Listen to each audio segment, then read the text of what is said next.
All rise.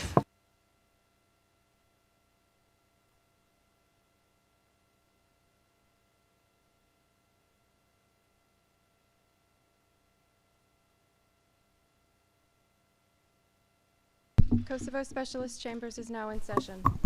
Please be seated.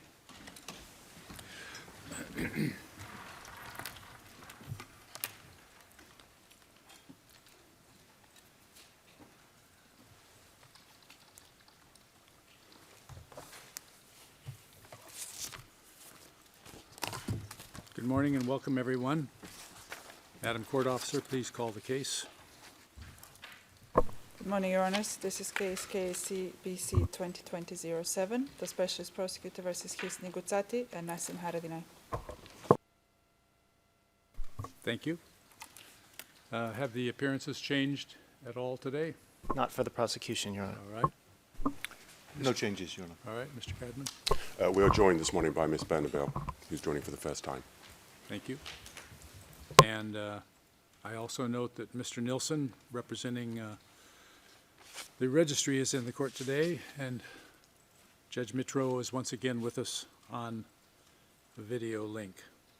I also note that Mr. Gucati and Mr. Haradinaj are both in the court.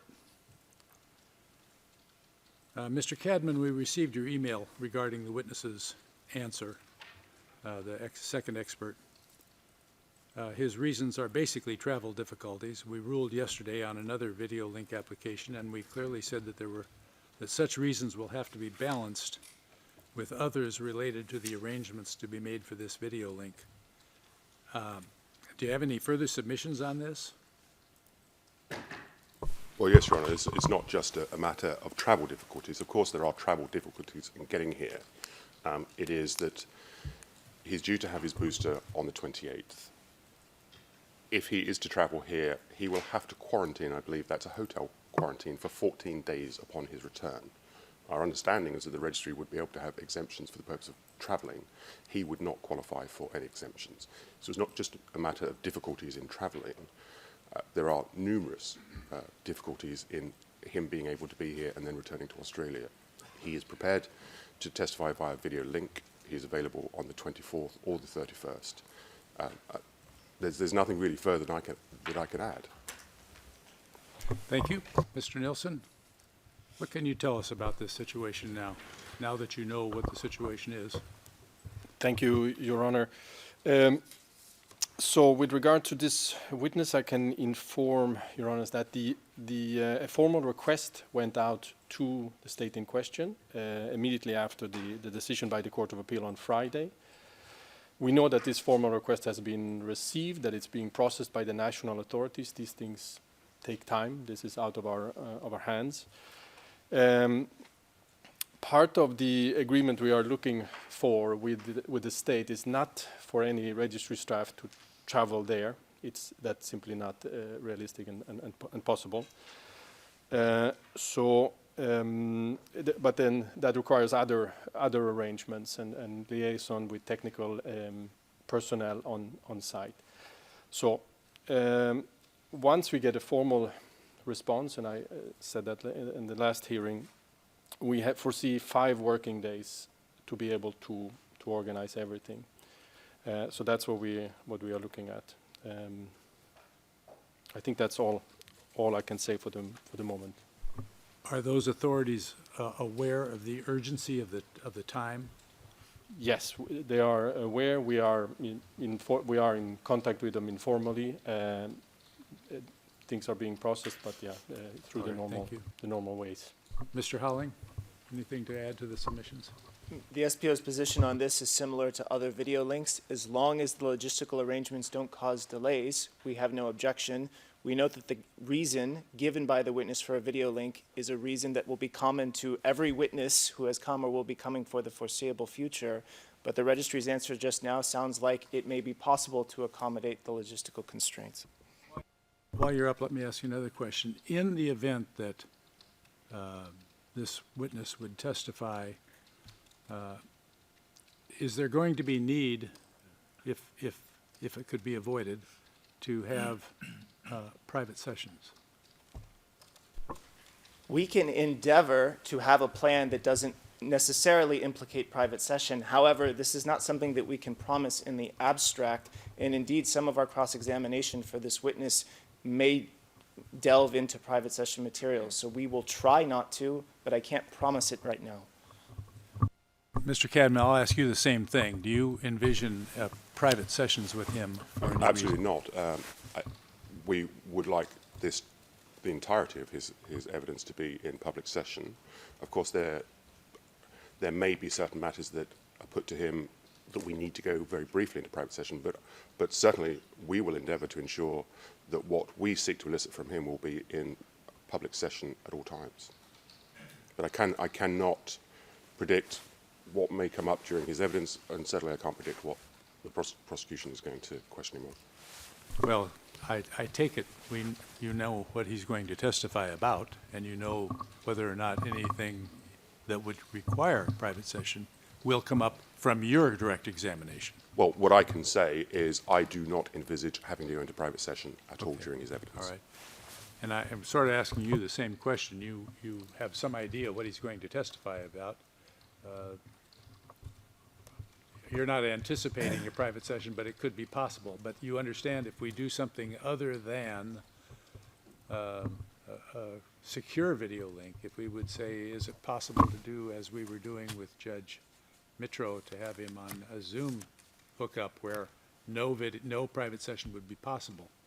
I just want to know if we can work that out, and perhaps you two can talk to each other about this in the intervening time period and come to some kind of an understanding.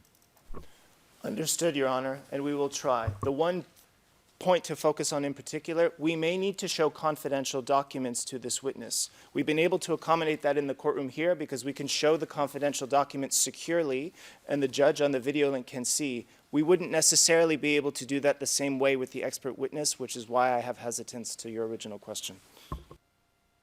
I'm just searching for a solution. I hope you understand that. Mr.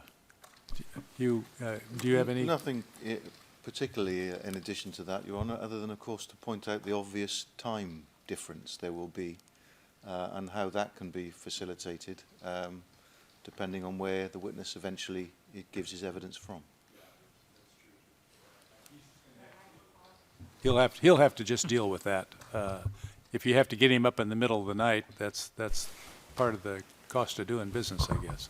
Absolutely. I think the only issue is going to be the location from which he gives his evidence. If it's going to be giving it in a courtroom, then that may cause some issues. I don't think that's required, is it? I don't think it's required, but there are certain logistics, certain requirements for the places that it should be a calm environment and so on. There are certain things set out in our filing from December. Mr. Nielsen, I'm going to ask you to keep updating us daily on this issue, will you? I will. Especially yet today, we need to make a decision pretty quickly. Absolutely. Okay, I will. thank you. Thank you. We'll move on from that.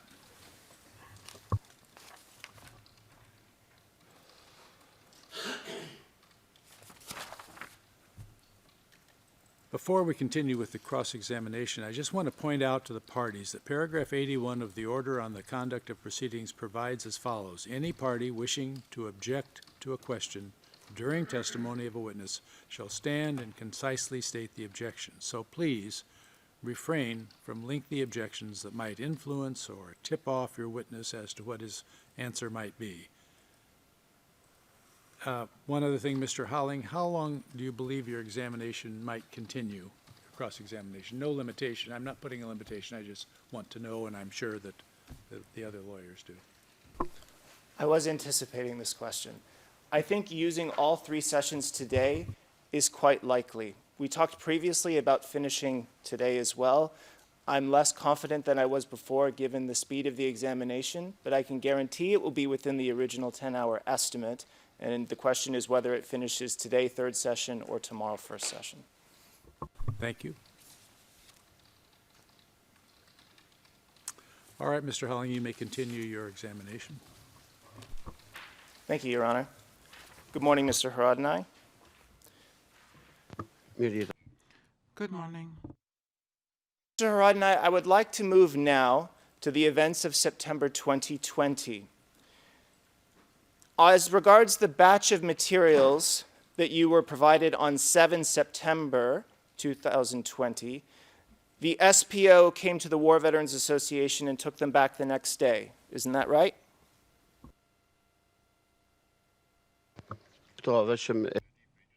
I know this from other people. I was not there myself. But you knew that when the SPO arrived that day, one of the documents given to Faton Clinicu was a sequestration authorization. Isn't that right? No, I don't know anything about that. I only saw a piece of paper that was shown to me before. I don't know what was given to him. I wasn't there. Was the piece of paper shown to you before a sequestration authorization?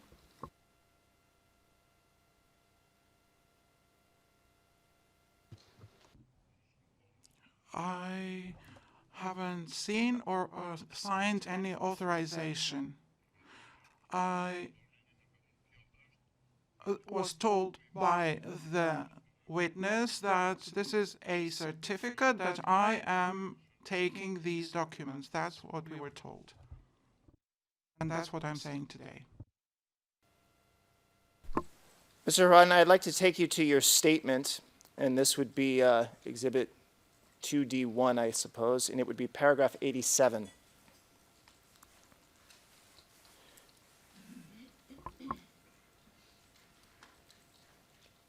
And I can wait a moment for it to be brought up on the screen.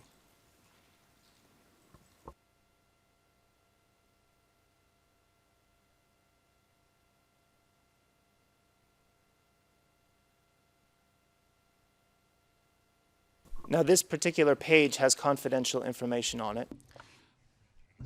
I can read it in such a way such that we use the numbers from the sheet that had been provided to you earlier. Any objection to that process, gentlemen?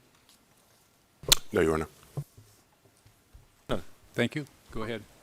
So, Mr. Haradinaj, this is the part of your statement I wanted to direct you to. The person who we're calling Person 1 said they had heard that some sensitive material had arrived at the WVA. I told him that they had been here earlier to get some material, but never replied that they were sensitive material. Person 1 told me that they had told Faton. Faton objected to this by showing him only 2 letters, an authorization of persons for sequestration, and a handover note. So, Mr. Haradinaj, from this part of your statement, you were aware that there was a sequestration authorization given when the first batch was seized. Isn't that true?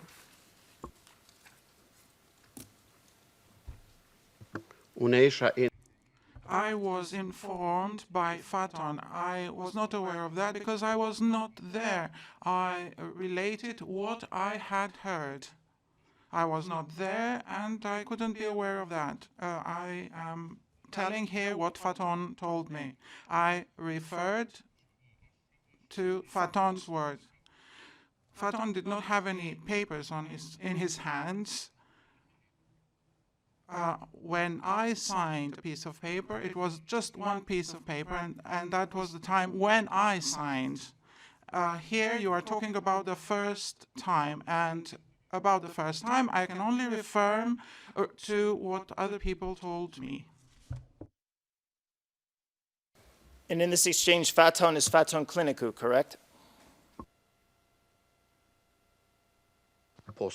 Yes, the secretary of our organization, Faton Clinicu. The sequestration authorization, but you never saw it. Is that your evidence?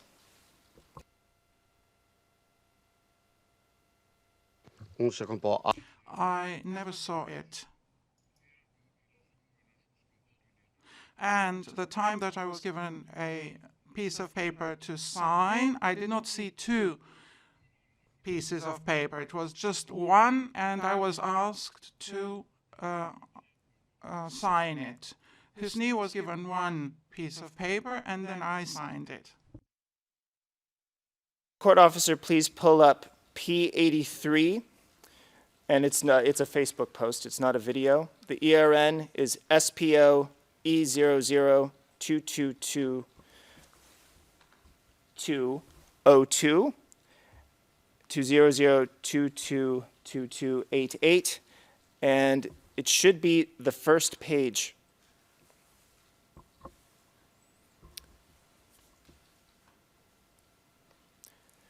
Now, Mr. Haradinaj, do you see your name on the right side of the screenshot before you?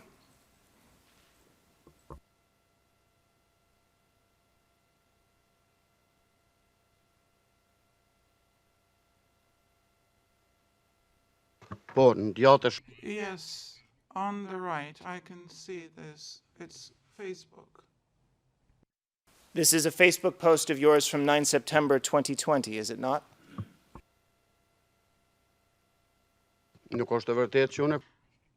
It's not my posting this one. It's not true that I posted this. I was in Albania at the time. They posted it and they said that this was signed. I was not the one who posted this. Faton posted it.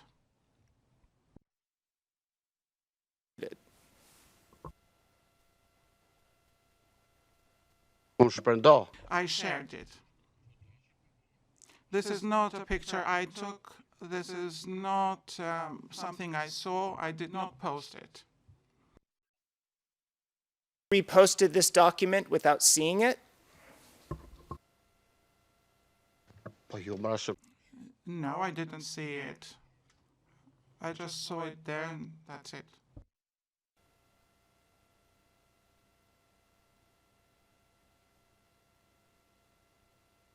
When I was given a piece of paper to sign, it was not this one. I never saw this one. I thought this was a certificate that they had received the documents. That's it. I don't even know today what this is. Did you ever see a legal authorization to seize the second batch of materials on 16 September?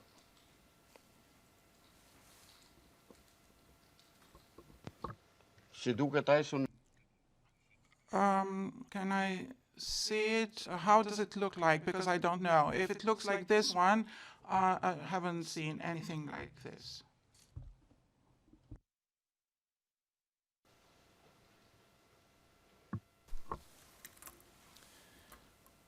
And with the indulgence of the court officer, this will be a different video than what I had notified. This would be P17, and it would be 1313 to 1346.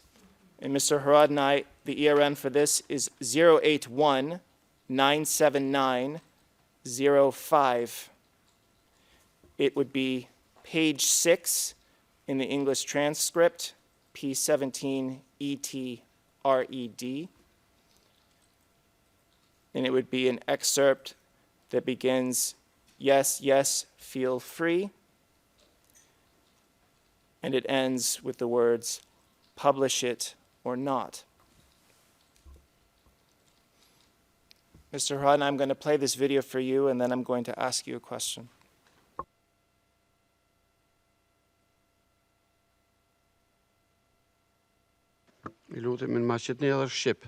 Could you please show it to me in Albanian as well? If you just wait a moment, I understand the court officer is accommodating that.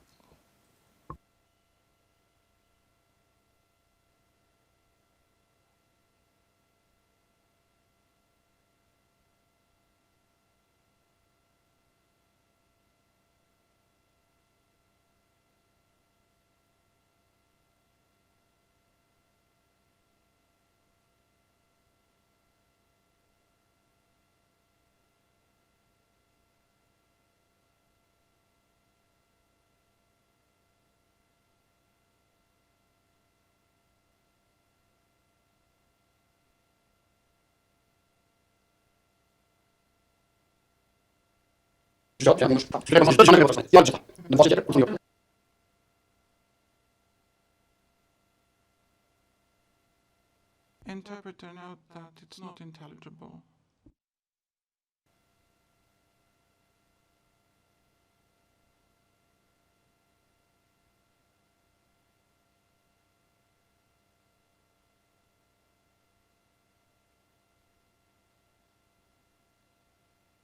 Okay. Yes, yes, yes. Feel free. Here, you can. As I've said, we've done everything in a transparent way. The writings and everything, what they say. And these are in English, and the obligations.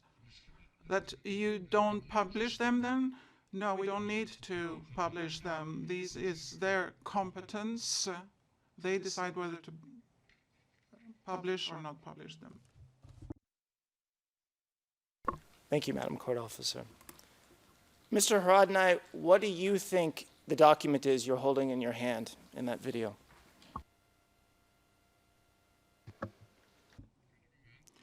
This document was given to me by Faton when they asked me to document things, and I showed it at the television program. Faton came and gave me this document, and I showed this document, but this was given to me by Faton. Faton explained to me, and I was not interested that much in it. Everything that came to the office, I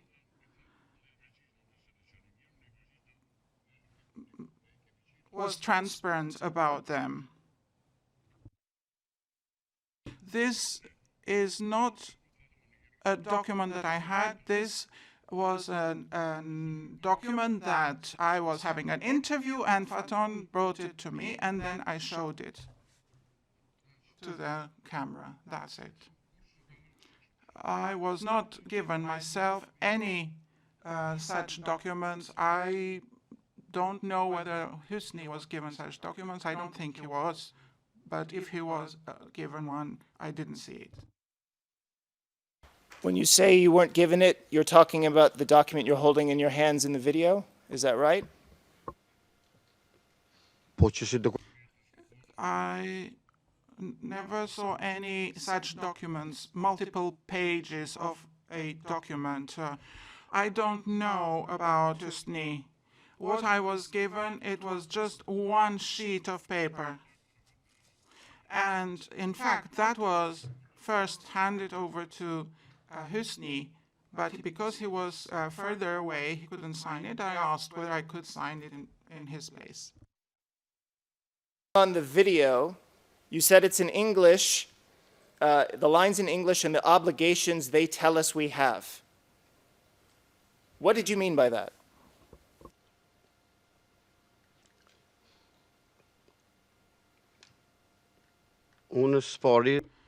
First of all, I don't understand English that much in order to understand what's in there. The second thing is that I was giving an interview, and I was asked whether we were given any document, and at that time Faton gave me this document. He came and brought me the document, and they were filming at the time, but they edited the footage, of course. They didn't give the whole thing on screen. So the thing was edited by the journalist herself. Because there are other things that I said there that I had never seen anything, and Faton had received some papers. Did you know that one of the obligations in that document was that you should not publish such documents?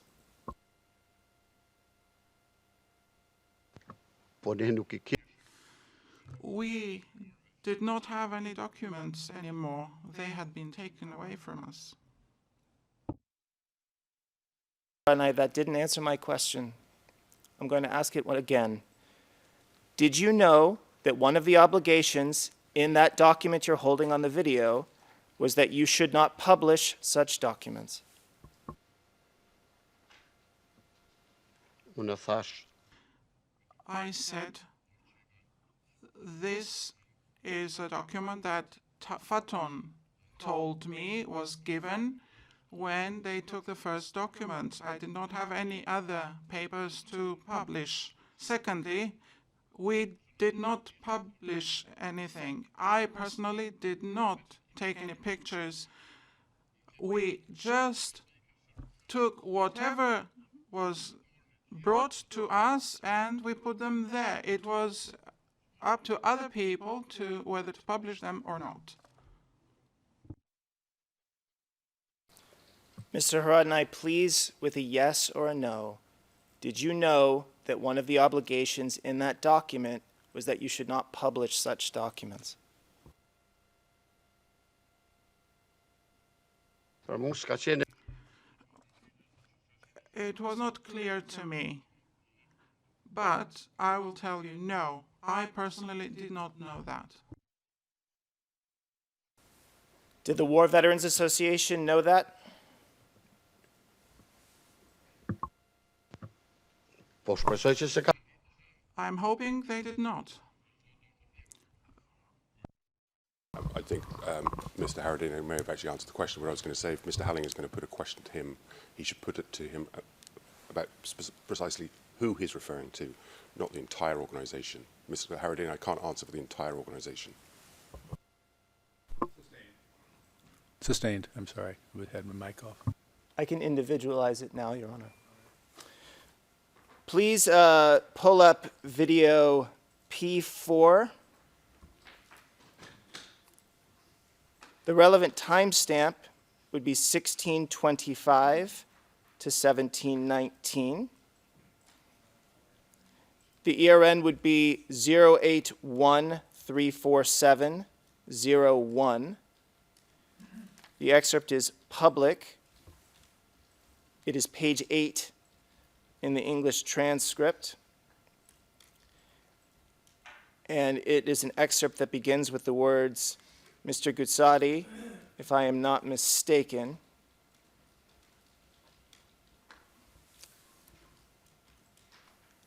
and ends with the words, it cannot be done.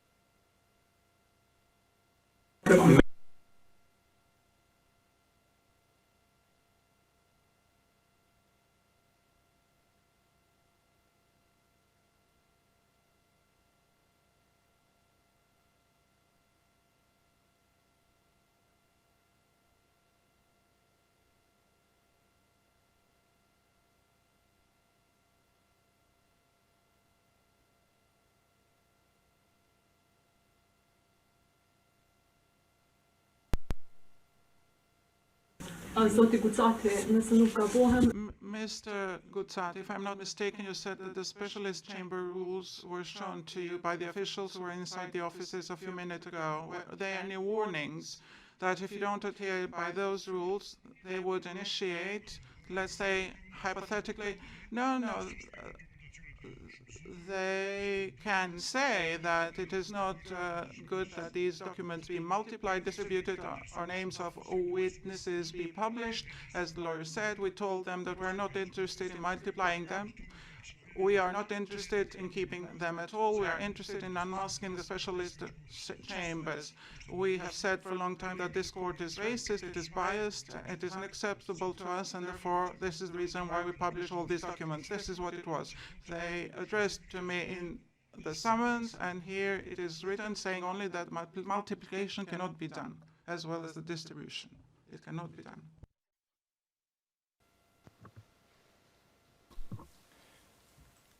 Could I please ask the court officer now to make the video the whole screen for just a moment?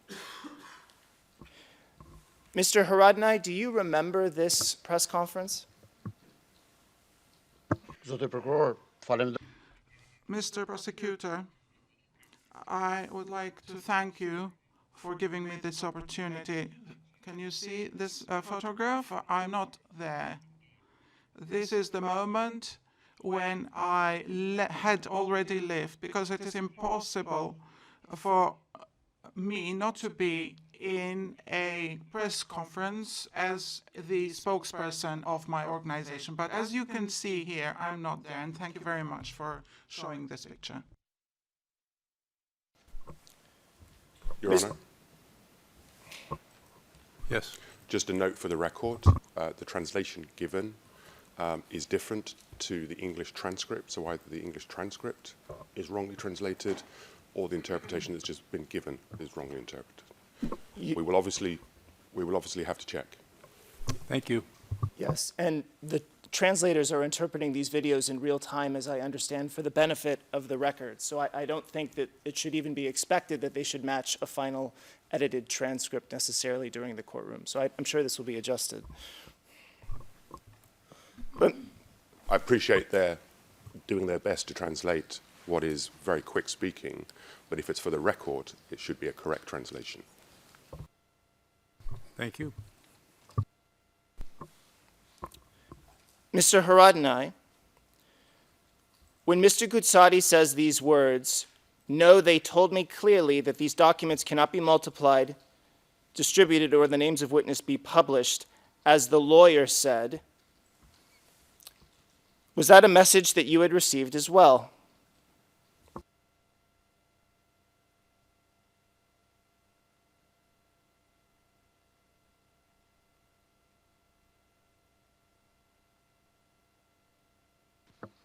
Si ka mujt me marrën këtë mesazh ku s'ka How could I have received this message when I was not there? You were a member of the close presidency of the War Veterans Association, were you not?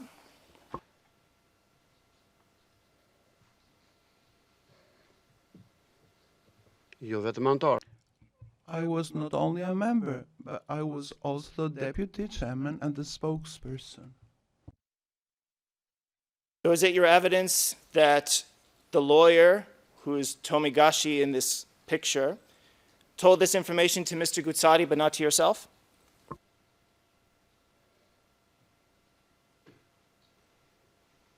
Nëse më pyet se çka u thash, If you are asking me about what was said there, it was said that we shouldn't print them, multiply them, and distribute them. And we didn't do either of them. That's the way Mr. Gucati understood it, and he didn't do any of them, neither he nor myself. This is what it is, what happened. This is what Mr. Gucati said. I didn't listen to this interview. There are hundreds of interviews. We didn't even have time to show each other the interviews. We didn't have time because every time we were called upon to give interview. And you, Mr. Prosecutor, you did everything possible. You didn't leave us alone. Mr. Haradinaj, you knew that the SPO did not want you to share this information, correct?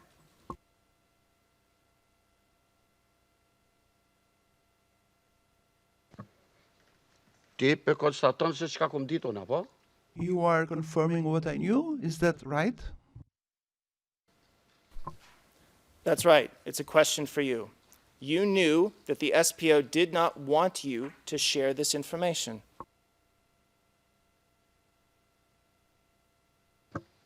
Tash unë pe tregoj për gjyk. I'm telling this court what I knew and what I know today. The way we understood it was that we shouldn't multiply, publish, and distribute it, and we didn't do any of these things. This is what I knew then, and this is what I know now. And the SPO investigator, person one, told you that the materials were sensitive. Isn't that correct?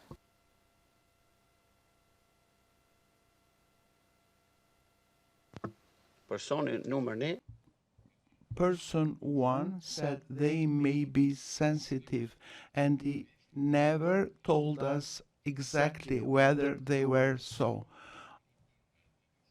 He didn't. I can tell you that you didn't tell us even in the case of the first batch that they were sensitive. De facto, he never acknowledged to us. I want to be frank here, that they were theirs. Ka thonë mos I shumoni. He told us, don't multiply them, it's not good to do that, don't publish them, that's okay, we didn't do anything. The next video I would like to show you comes from P6. The timestamp on this one is 5821 to 5848.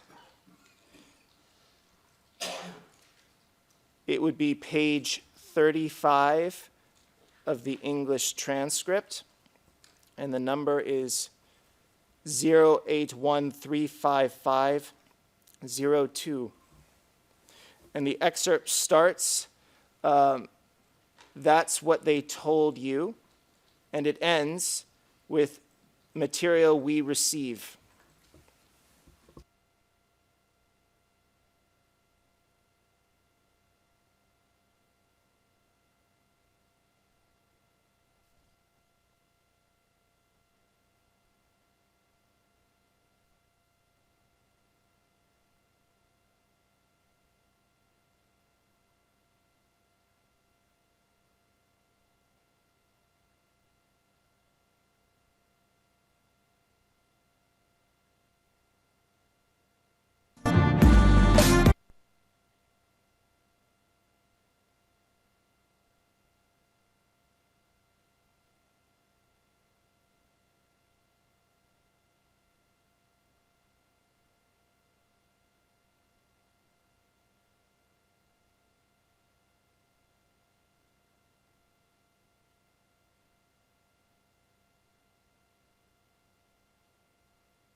Jo kam thonë ata që ashtu.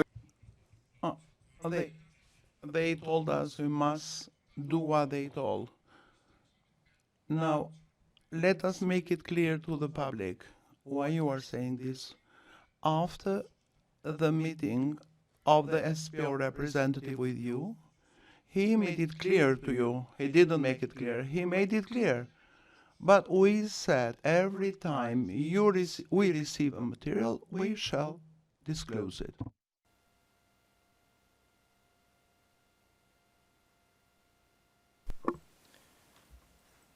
Mr. Haradinaj, did the SPO tell you that the materials were sensitive?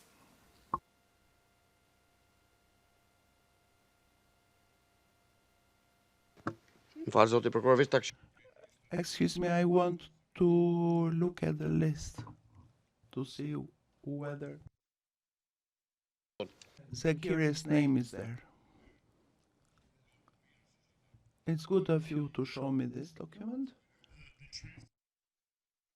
Middle of your screen now. Jo, e këshyra listën e... I looked at the list of the people to see whether Zakaria is there.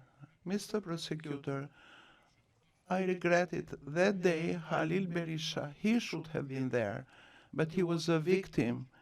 Now, I'm sure that he was the one that pushed him to get the whole file.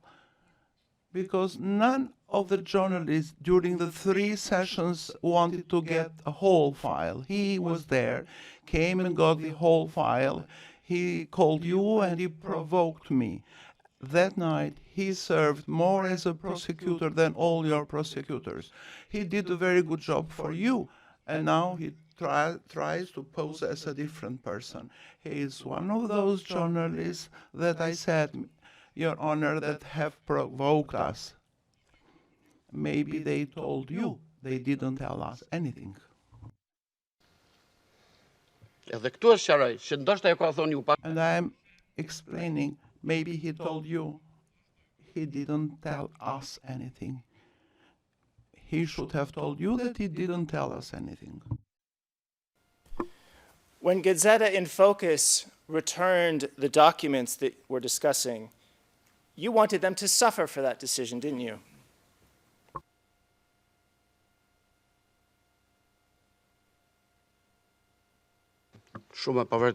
It's very untrue. He returned the documents only after publishing them. I saw documents published then. Even though I wanted them to suffer, I didn't say anything. This Shabani wanted to sacrifice his own journalists. I'm not any authority in the newspaper. It was done at their own free will. Why should they suffer for me? You said that you wanted them to suffer, but you didn't say anything. I'd now like to play you 3651 to 3707 of this same video.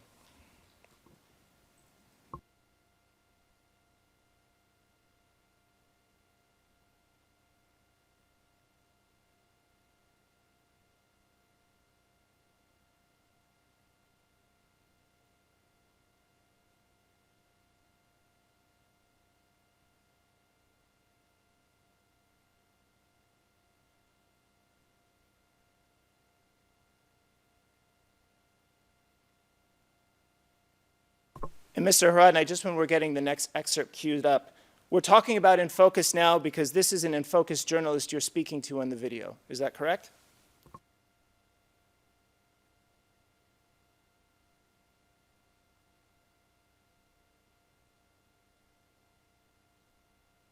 I see you nodding, but if you could please answer for the record.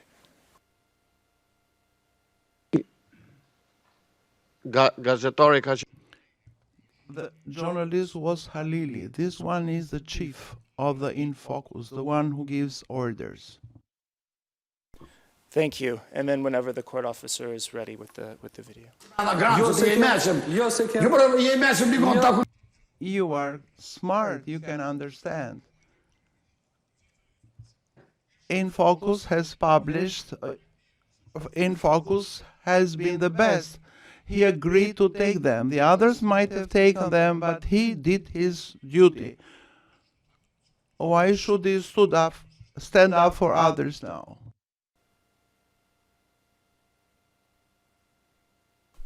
Mr. Haradinaj, I want to take you to the last thing you said.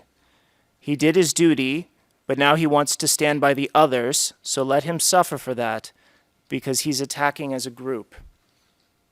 Who are you referring to in that sentence?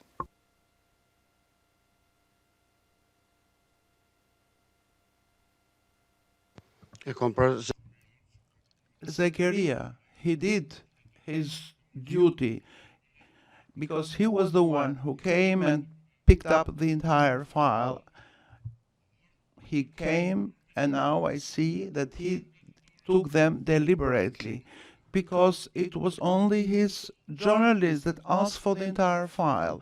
It never happened during the 3 instances that we showed the documents. So he did his job. You ordered him to come and pick up the file, and then after 20 minutes he told you, and then they should be held responsible. I mentioned the word suffer, but I meant in general. They distributed it, let them be held responsible. That's what I meant. That's the crux of what I said. Because now he tries to blame me as if I am to blame for publishing them. You see, the moderator says they have distributed. They did. Who told Zeche to select what to take? I don't know. He's your friend. He's worked for you. Mr. Haradinaj, in your testimony 5 minutes ago, you said, even though I wanted them to suffer, I didn't say anything. But you did say it, didn't you?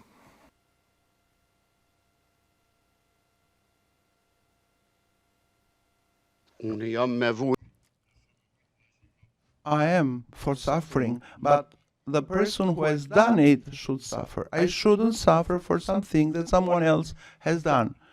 If it comes to suffering or to being held responsible, I'm willing to take responsibility for what I did, for a document that I took from my office to another office. All the words that were said by witness one, not to distribute, not to multiply, not to copy. We did everything, even though we might not have done that, but it was not our purpose to do that. So it coincided with our own ideas, what he said. When it comes to distribution, I think the one who has distributed them should be held responsible. If it comes to suffering for that act, let him suffer. But he is protected, it's okay.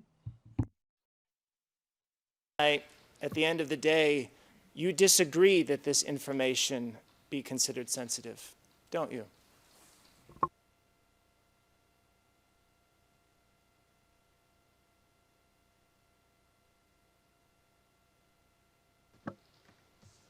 Așa am pai tu. I have acted accordingly for the sake of the transparency and the public interest. And for transparency, we just wanted to show what came to us, and that is where our duty ended. 16 meters within the place where we held them, nothing more than that, from one room to another room, Nicat manual. which is one floor above. That is my responsibility. I acknowledge that, because I did that. Pamor pasis cu și ca bo. Irrespective of who brought them. This is what I did, and this is where my action ends. Taking them when they came to us, putting them on the table, informing the public, transparency, that's it. Nothing more than that. Marpa jesi. For this, I'm willing to take responsibility. There were non-public materials in the documents delivered to you, weren't there?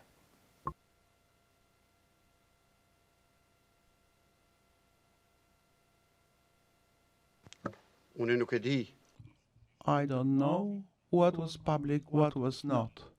From what I read there, they were things that I knew and had heard for many years, that there was a court, there were courts in Kosovo, the internationals were involved. And then I thought maybe I should take them. I didn't see anything there. Even if I told you now, whatever I remember from what I saw, it was nothing that I didn't know for at least for 4 years before that. Mr. Haradinaj, the materials had labels on them to make them clear they were top secret or otherwise not public. That's right, isn't it?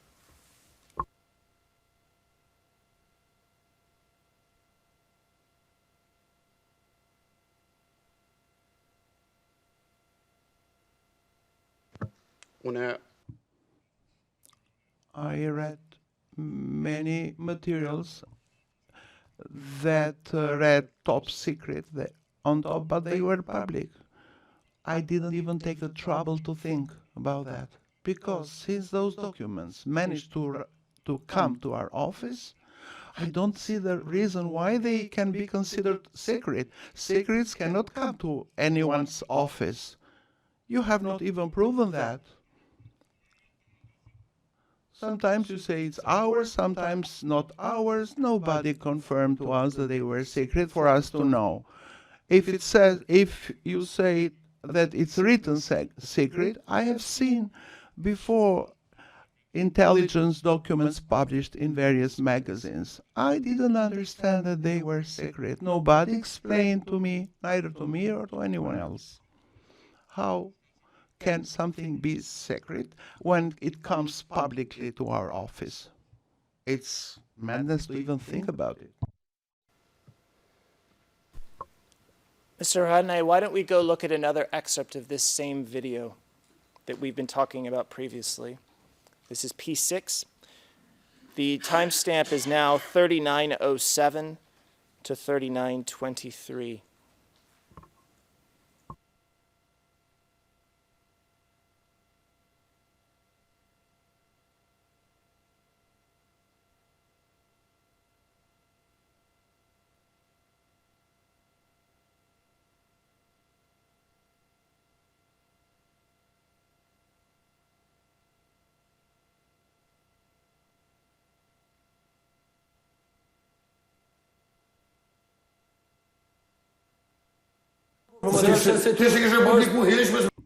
You wouldn't have published them at all hadn't I called you. And if you didn't publish them in the press conference, yes, interpreter notes is very hard to interpret from such documents. Given the speed of this particular excerpt, I'll read it into the record. Mr. Haradinaj, you first say, you wouldn't have published them at all had I not called you. And if I had sent them to the court like you say, you'd never publish them and the court would have never shown them to you. Mr. Shabani, no, had you not made them public, had you not shown them at the press conference, there wouldn't have been a way of getting them. Mr. Haradinaj, that's correct. Secondly, had they been taken to the court like you say, you wouldn't have seen them at all. Mr. Cadman. Before Mr. Haradinaj is asked to answer, perhaps he could listen to it for himself before he answers. We have no objection. Go ahead, run it one more time for Mr. Haradinaj.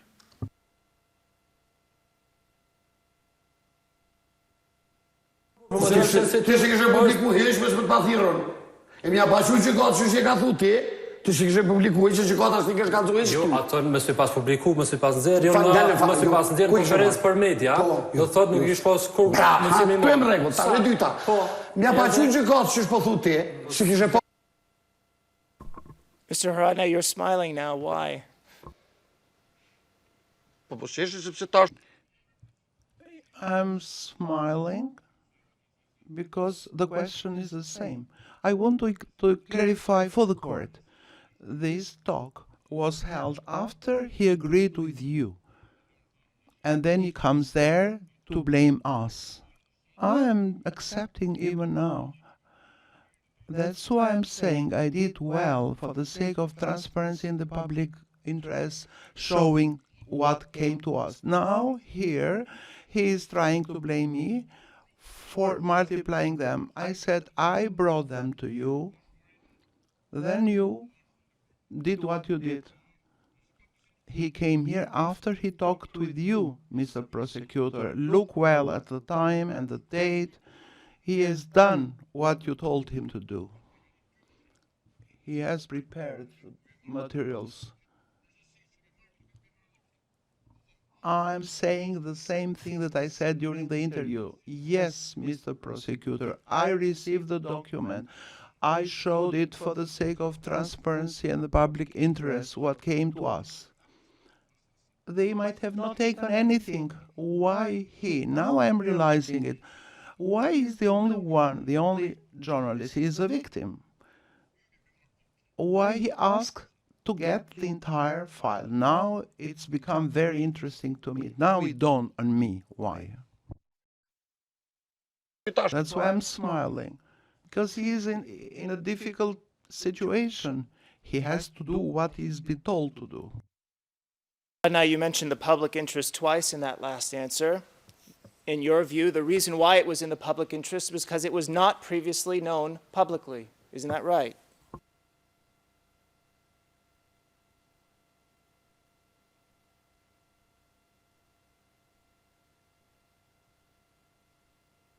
Again, just for the record, if you could speak your answer. I understood it.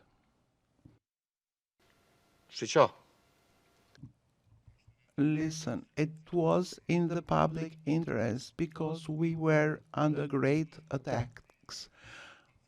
The criticisms against this prosecution office were made for 4 or 5 years, always based on the saying of number 2, your coordinator. He spoke publicly, all these things. And then of some witnesses that you have here. You have 3 witnesses here that privately have held press conferences. These witnesses called conferences in the middle of the town. And they write of their own free will.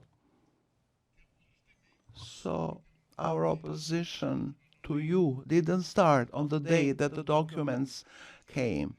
We had this opposition to you listening to your witnesses who spoke publicly. So we didn't know for sure whether they were your documents, whether they were fabricated, whether someone brought them deliberately. That's why we thought it was in the public interest to do what to. If I wanted to distribute them, I would have done so, and then I would take responsibility for that. I have done what I have done, and I'm telling you, Mr. Prosecutor and the court, for what I have done, for taking the documents from my office to that office, I am not repenting even now. Like when they arrived at your office, you were publicizing them.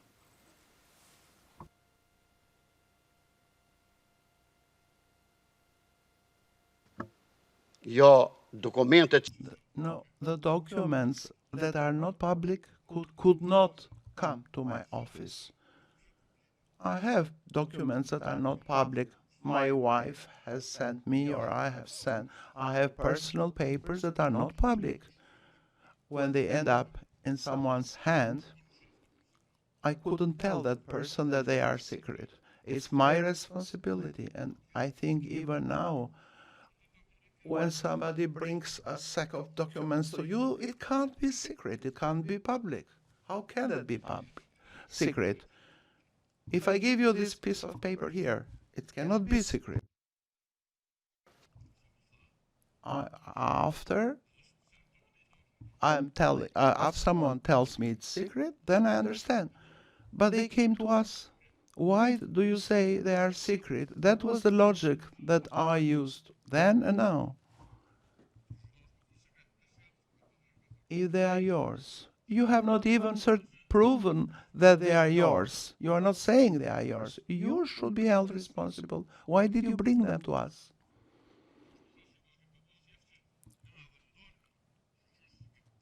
You wanted us even to publish them. It's good that we didn't do it. Because it was a trap, I think.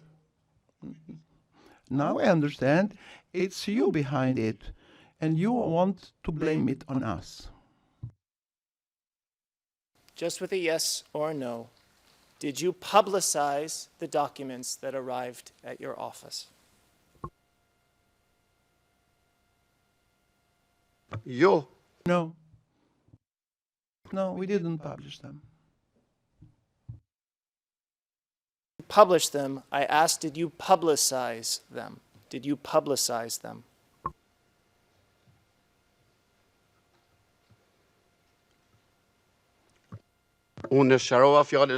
I explained what I mean by publicize, and I said no. This is how I understand it.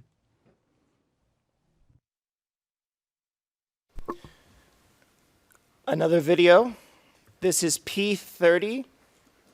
The timestamp is 0724 to 0822. In the English transcript, that would be P30ET. It's pages 7 to 8. And it begins, okay, Mr. Haradinaj, you are being brought these files. And it ends, out there, but you won't.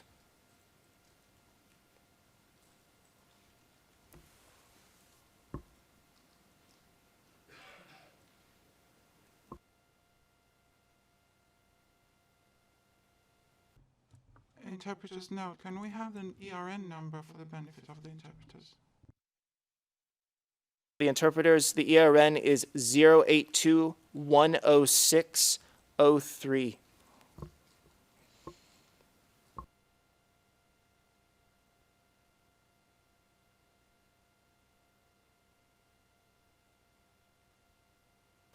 And just to anticipate for your honors, if the speed of this recording is also too fast, then after it's played, I'll just read the most essential part of this into the record if necessary. Thank you.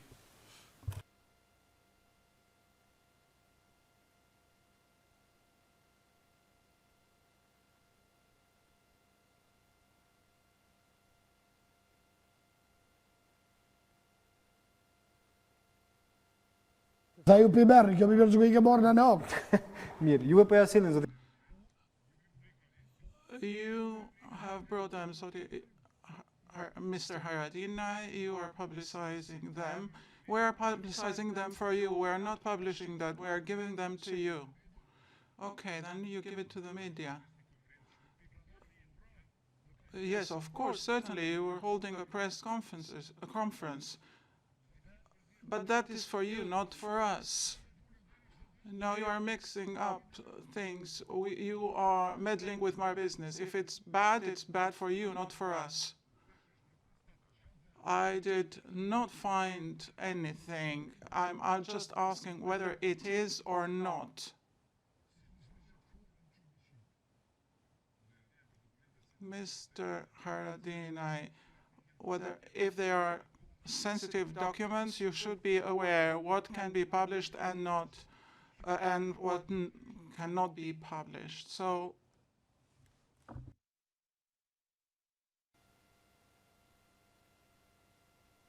thank you. And just to finish the last sentence, okay, so it is us then that are the heartless ones. So it should be us that get them out there, but you won't. Mr. Haradinaj, I want to focus at the beginning of the video. You're asked point blank, are you publicizing them? And you said yes. How does this fit with the answer you've just given to us?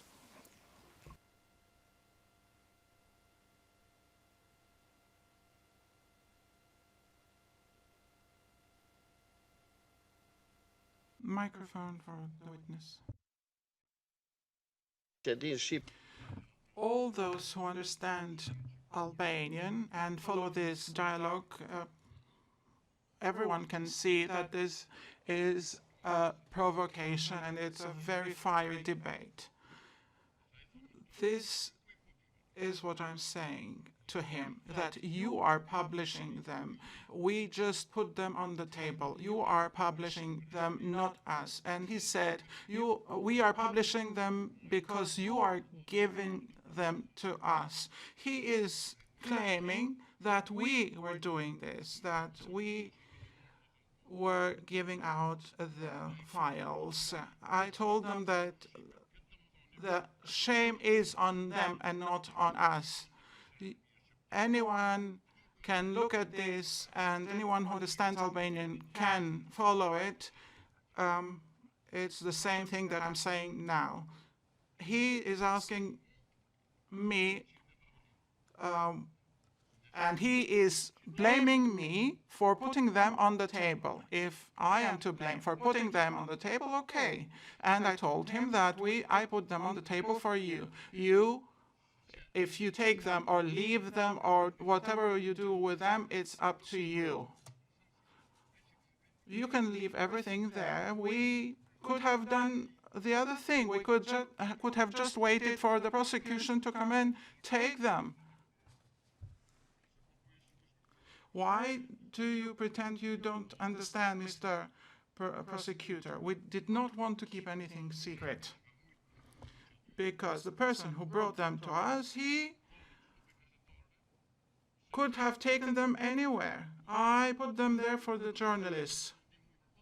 And I told this journalist, perhaps you received these a month ahead of us. They wanted to blame us for this. They are professionals. I'm not saying anything. Maybe they think that we were wrong. But I am telling you that I don't feel I am guilty, that I took the materials from my office and put them in another room on the table. And I told them that these are the things we received. That's it. And from there on, the responsibility is on everybody else. And for the thing I've done, I take responsibility and I don't regret it. Had I wanted, I could have done that. But I didn't do it because I'm not a professional in that field. I'm not a journalist, and it was not up to me. My concern was for us not to be stitched up and be blamed for that. I didn't do that. I didn't show anyone those documents because I didn't want to be stitched up. I was afraid of that. The journalists could have left everything on the table. They were not forced to take any sheet of paper at all. They could have done what Halil and Zakaria did. Nobody stopped them.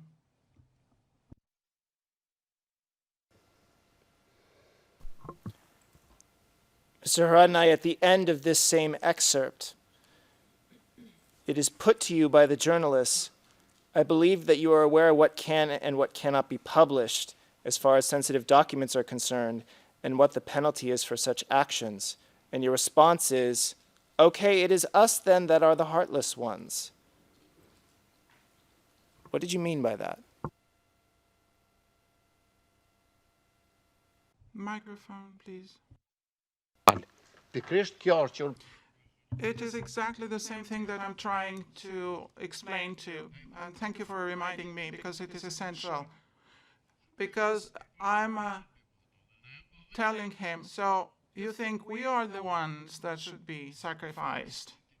I'm trying to tell him that you are trying to sacrifice us. You are trying to sacrifice us. You don't care about us, because some of the media do that. Some of the media behave correctly, but some of them, you know, how they behave as the way you are seeing here. But, you know, they do their job. What can I say? That's what I'm trying to say with you don't care about us. You want to make us victims. Mr. Haradinaj, in response to a question about publishing the documents, on this occasion your answer was not, we didn't publish them.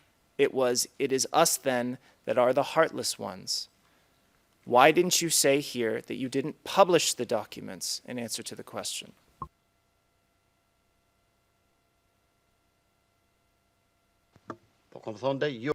I said, no, we did not publish them.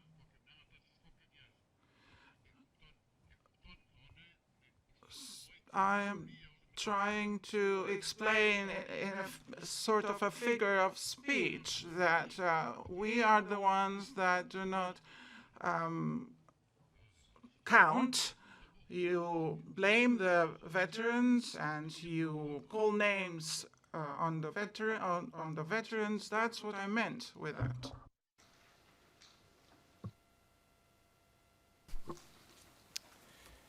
You were talking earlier in your testimony today about you didn't think that the materials delivered were authentic or genuine. Is this your position?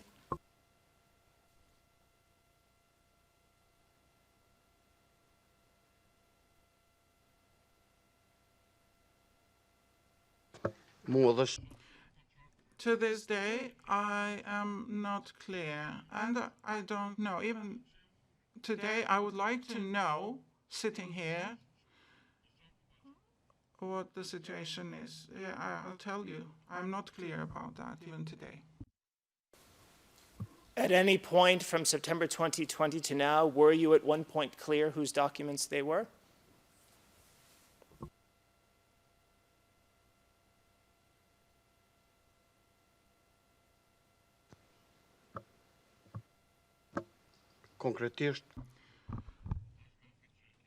Concretely, we were never told, not even by your officers, that they were your documents, but you used your force, political, executive force, to get the documents. And because they asked for them, they took them, and you said, or somebody said that they are theirs, okay, I give it to you. That's what happened. It's on your conscience whether it's yours or not, but I want to be transparent with my people, with the others, that I had this task, I had this duty, and that's what I did. That's it. That's the extent of my duty. Could I ask for the court officer to pull up P19, another video, timestamp 0343 to 0404. The ERN is 08197908, and that would be from P19 ET-RED. It's page 2 in the English transcript. It begins, I think that this is the mystery, and it ends with compile such documents. Mr. Haradinaj, I think it's clear now what's going to happen next, but we just wait a moment for this video and transcript to come up.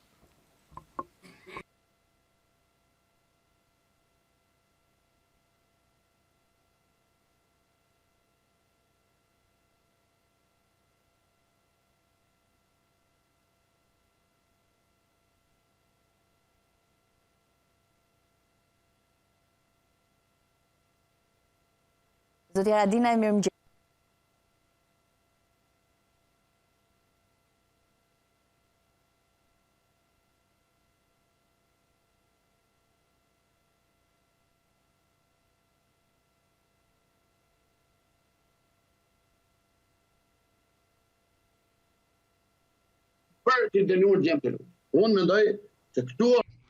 I think that this is the mystery and the evil. It seems that they know the documents are theirs and there's no other way. We had our doubts in the first occasion, but no, it's clear that the documents are original and are theirs. They read top secret. Thank you. And just to make sure that the last sentence is also included, no one but them would have known how to compile such documents. Mr. Haradinaj, in that video, when you say it's clear that the documents are original and theirs, what did you mean?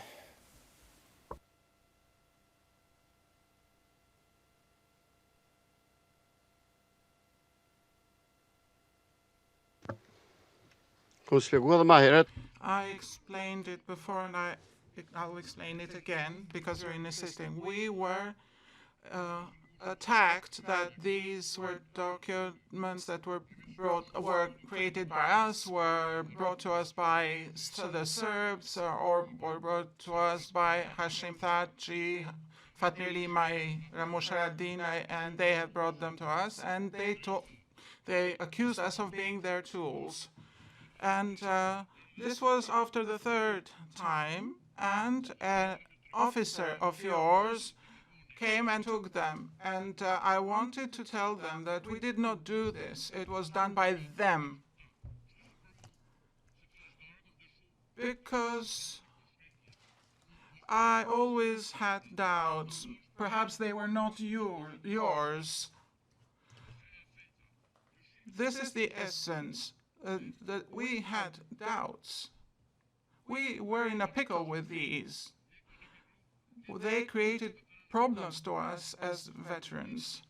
The media are out of control and they are not held accountable for what they say. You know these things, but you are giving us here excerpts that interest are in your interest. It does not mean here whether they are top secret or not. It's not important. What they did in Bulgaria, Romania, and other places, it's not our business. This is the essence, and this is how I understood it. I tried, and I thought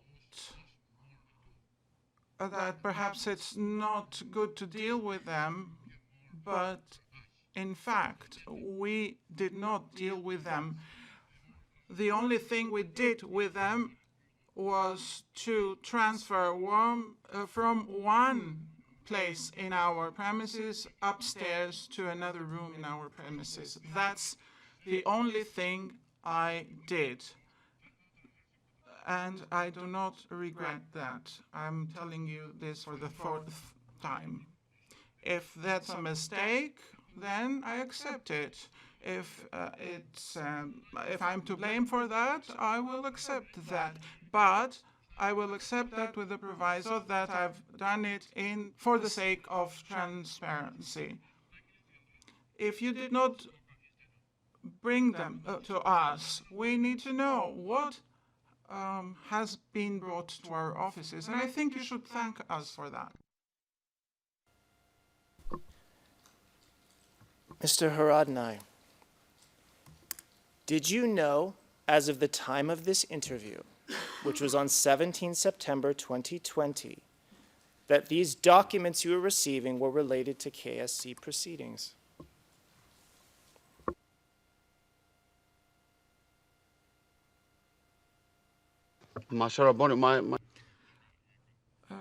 Could you make the question clear, please? I don't understand it very well. At the time of the video I played for you, did you know that the documents that you were receiving related to KSC proceedings?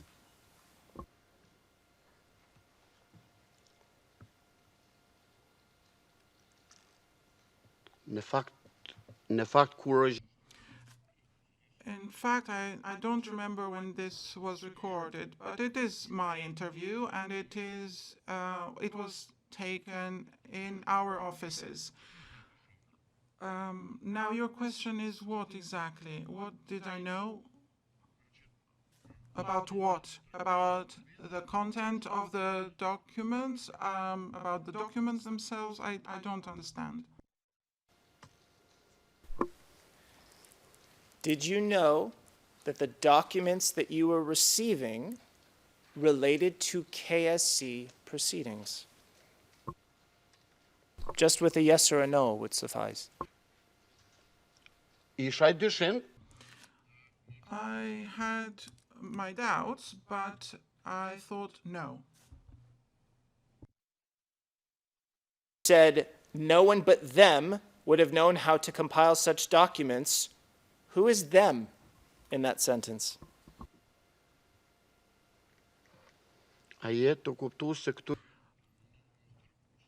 Do you understand me? I'm trying to explain here that they were trying to blame us because they were trying to accuse us of creating them, that we had written them ourselves. And that's not the truth. But you should know, Mr. Prosecutor, that there was nothing in those papers that had not been known for at least 4 years before that. These things were known publicly. You are trying here to find a needle in a haystack, but the fact is that everything there was already known in the public opinion for quite some time. I don't know what kind of secret could that be. This was a public secret. This was known 4 years before you arrested us. I'm just interested in the meaning of a single word. No one but them would have known how to compile such documents. Who is them in that sentence?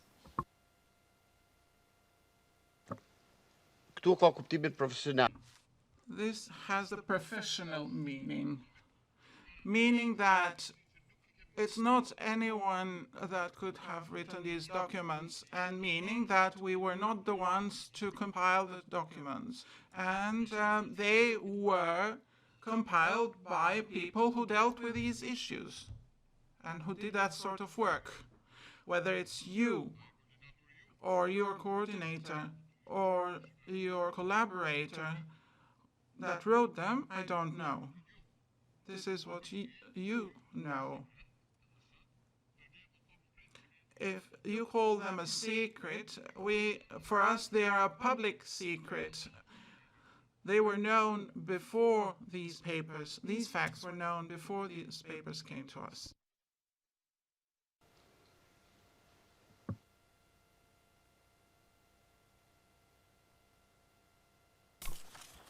Mr. Haradinaj, you said earlier in your testimony that you kept copies of the documents so that the SPO could confirm their authenticity. Is that correct?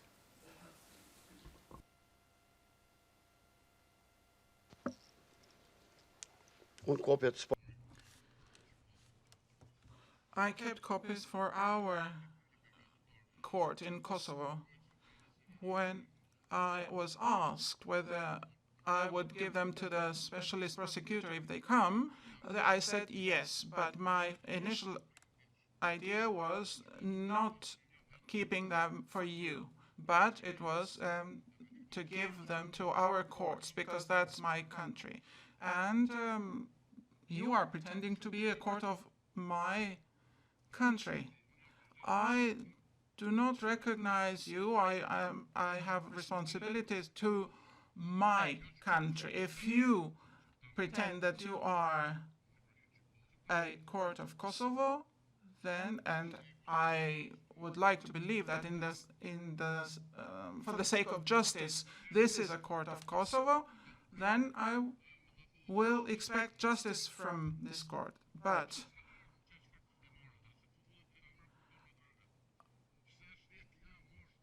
what my problem is not that you did not come to take those documents, but that my state is not a state, my government is not a government, because this witness here, witness one, said that they don't dare come to take them, and this offends me, offends my state, offends my government, that my police, my prosecutions, or the prosecution of my country, the police of my country, do not dare come and take them. And I have a problem with that. The next video I would like to play you in light of that answer would be P35. Your Honor, given the time until the break, I would ask to read this excerpt into the record. I think it will be faster. The timestamp would be 1654 to 1715. Any objection? Again, raise objection. It's not expediency. Mr. Haradinaj has the right to hear what he said. Go ahead and play it. It's fine with us, Your Honor. To finish the citation, the ERN would be 082-13601, P35ETRED. For the English transcript, page 7. Starts with the journalist saying, "Will you hand over these files?" And it ends with the words, "authentic or not." And this is from the third press conference of 22 September 2020.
Will you hand over these documents? We will keep them so that they can confirm, or they cannot just say, no, they are, or they aren't. I think there are 2 copies. So, Mr. Haradinaj, in particular, the words, just for them to confirm their authenticity, as they did with the other 2 lots, so that there can be no speculation whether they are authentic or not. At the time, you thought the first 2 lots were authentic, didn't you?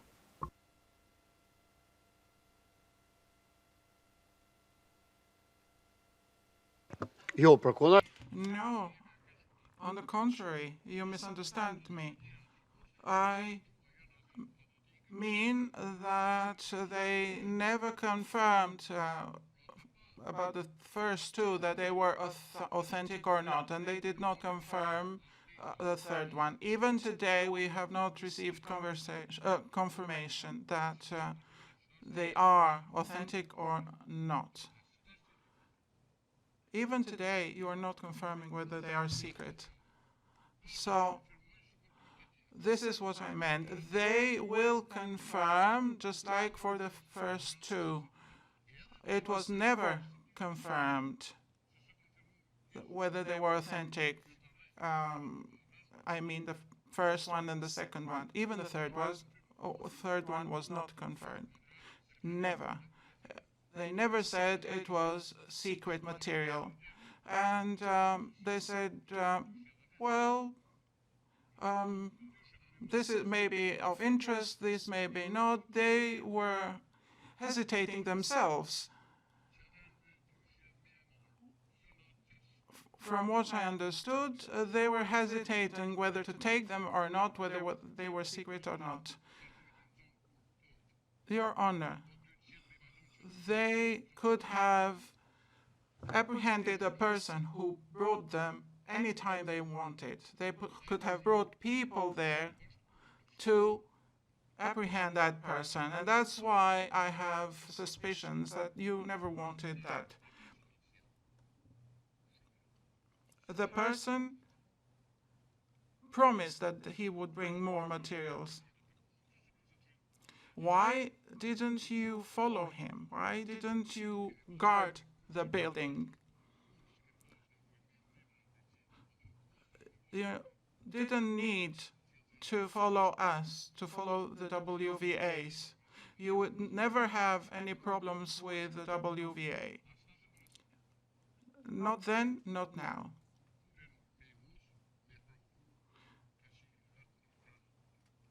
Even a chicken, if you provoke a chicken, it will fight you back. You offended us.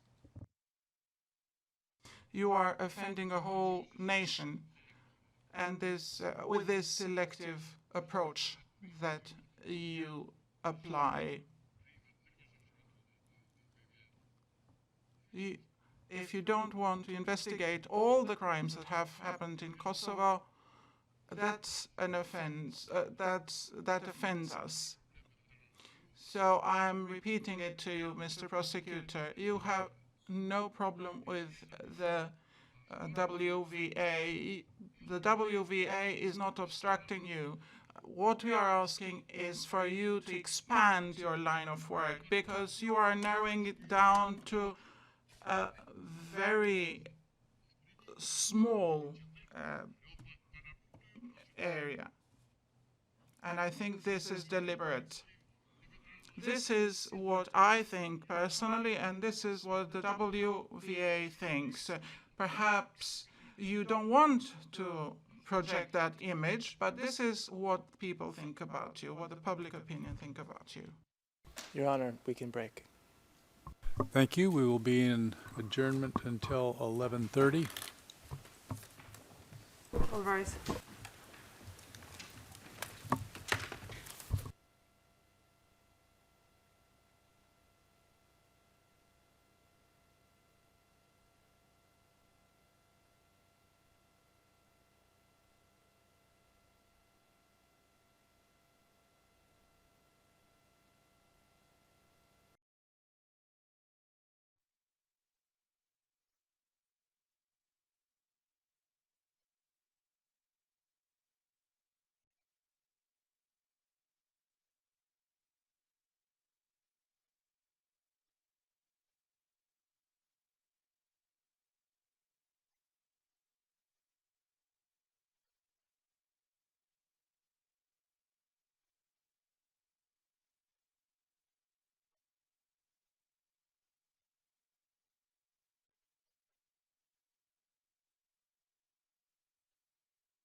All rise.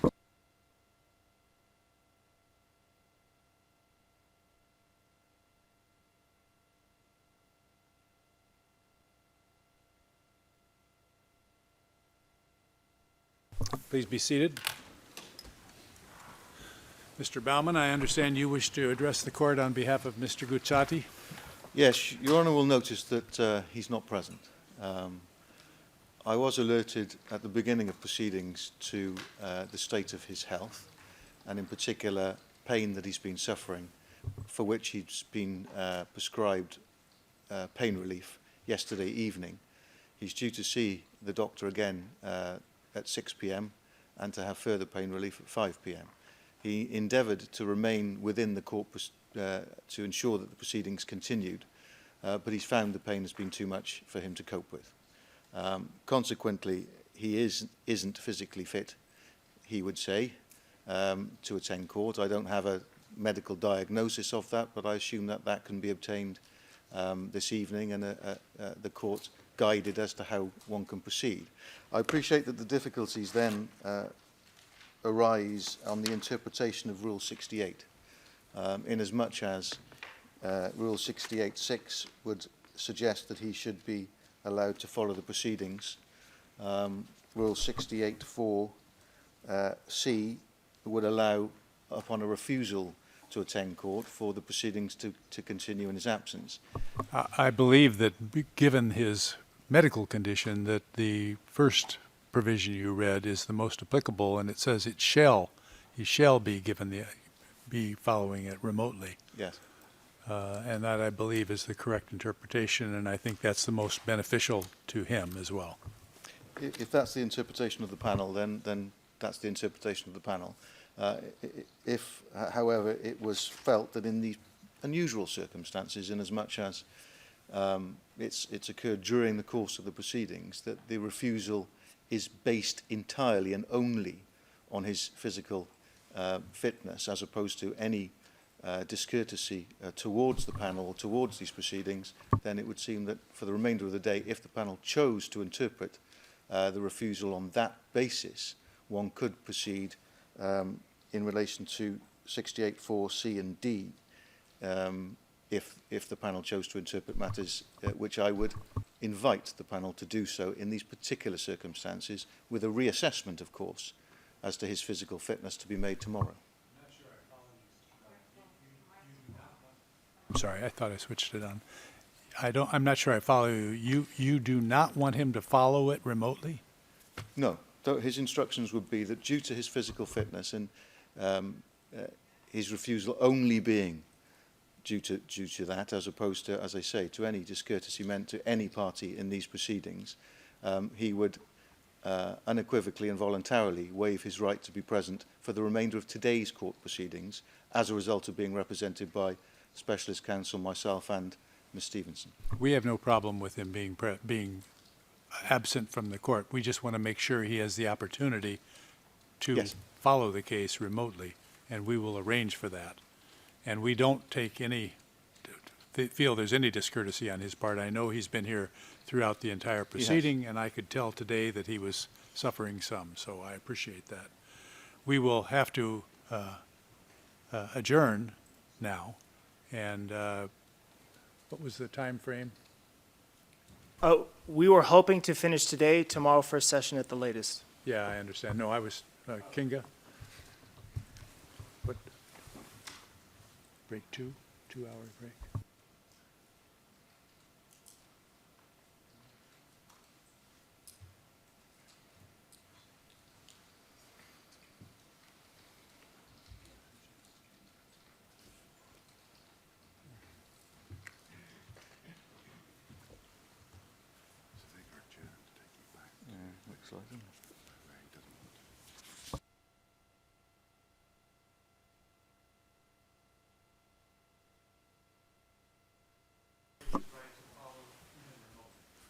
For the purpose of the proceedings for the remainder of today, and thereafter he will be assessed this evening, and in the circumstances that would pertain after that assessment, an application perhaps could be made under 68.6 as far as tomorrow is concerned.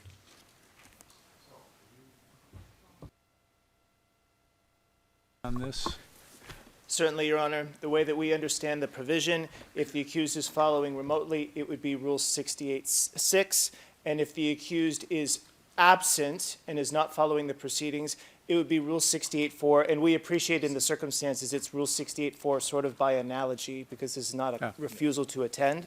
All that we would say is that for Rule 68.4c, it says the accused has voluntarily and unequivocally waived the right to be tried in his or her presence. We would ask that that be formally memorialized in some way. It need not be done today. Thank you. And you can take care of a written document waiving? If a written document is required, then one can be obtained in due course. Today will be difficult if proceedings continue. Yes, I understand that, unless, but you could perhaps get it to us by tomorrow. Yes. All right, thank you.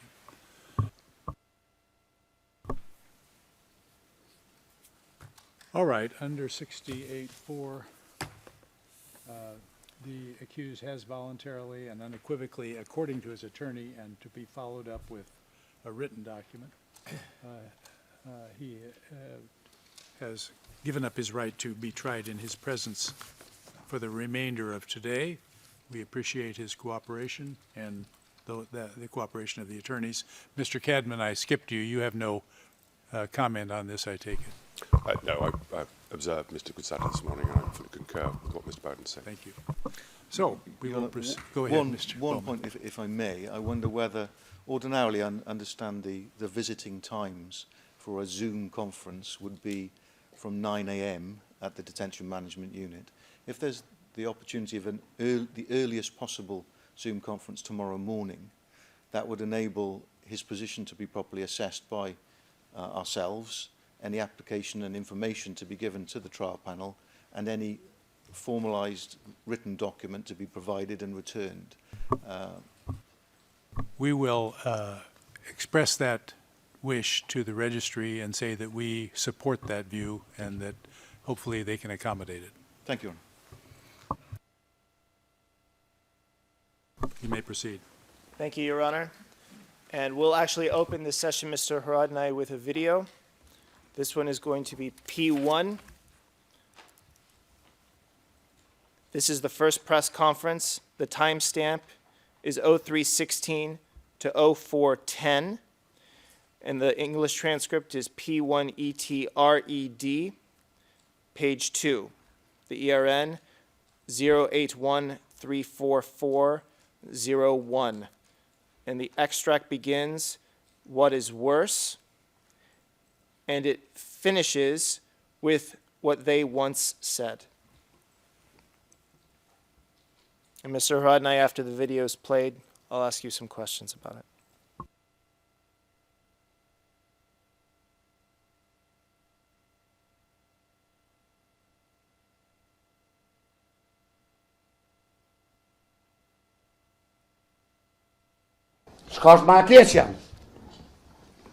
What is worse? Here are the names of all the witnesses who they say are under their protection, all of them. What is the reason now? In addition to the bad things we have said about this, where now we raise our voice and ask, how can you claim you are protecting the witnesses given as the main reason to establish it abroad, when all the secret data about them, names, surnames, Albanians, Romans, Serbs, the date and place of every interviewed person are all. What is worse, all these statements are based on what people said by force and under duress in 98, 99, and they have been asked to reiterate what they once said. Mr. Haradinaj, you knew that there were witness names in the materials before you at that time, correct?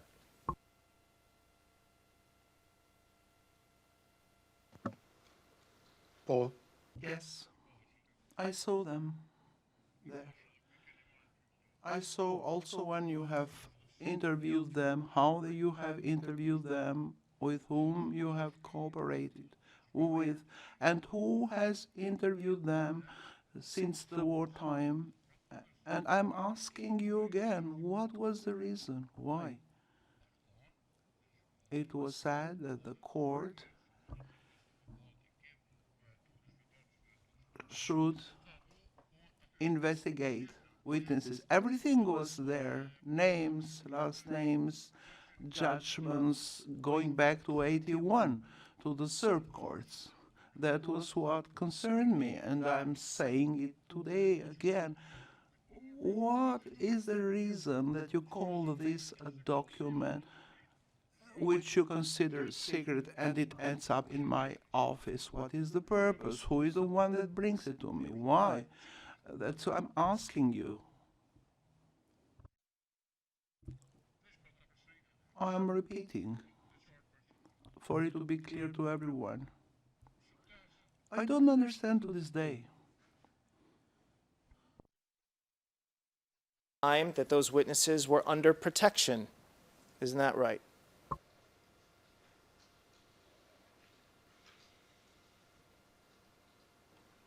Whoa. I'm repeating and I'm putting it to you. You are wasting your time and words to say that the defense witnesses whose names are being repeated over and over again. In focus, this in focus, for coincidence, the owner of this in focus is the same person that in 81 appeared as a witness against me. So now I remember, 40 years later, the same thing happened. Willingly or not willingly, for me, is coincidence that everything is turning out to be like it was in 81. I accepted in 81 what I did. I don't deny what I did consciously. In this case, a foreigner, an alien who may be anyone, came and brought these documents, which I took to a floor above. By this, I think I'm helping you too, and for which you should thank me and not blame me for problems which are inside your office. I am not clear to this day about what happened. In Focus, in Kosovo, has published surveillance of investigators. It has published them in newspapers, and it was never blamed, never condemned for that. If this happened in Kosovo, for a journalist to be taken as a witness by force, I'm sure that their organization would have stood up in his favor or in her favor, and you didn't do anything. This answer that you're giving is not responsive to my question. My question was, did you understand at this time that the witnesses were under protection? Can you please answer that with a yes or a no?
If what I've done is punishable, condemnable, I acknowledge that. I accept my guilt. I took the papers that someone brought, because you are not accepting that you brought them, and I suspect you did that, the way you are behaving, and with me, and then I said, I put the papers on the table for people to take them, to publish, or to do whatever. It was not my responsibility. I didn't want to dictate or impose my will on them. I said, my duty ends here for the sake of the public interest and transparency. That's all, nothing more than that. If that is punishable, I accept it. I accept my guilt. I did that. But I did it in the interest of transparency and the public interest. If you say that something came out which was not known 3-4 years ago, with the exception of package 3, about which 2 months ago people spoke about, then I'll ask you to give me the maximum sentence. If it can be easily proven what I'm saying, instead of losing your time looking through Facebook posts, you could have done this. So please, fight me with equal arms. Unë e kuptoj se ti ke forcën. Know that you have the power, you have the authority, and you are using it. But I, too, have the moral strength. I have the civic courage to say what I'm saying, and I want to be held responsible for what I'm saying and for what I did. My responsibility consists in taking one document brought to me by someone without our agreement,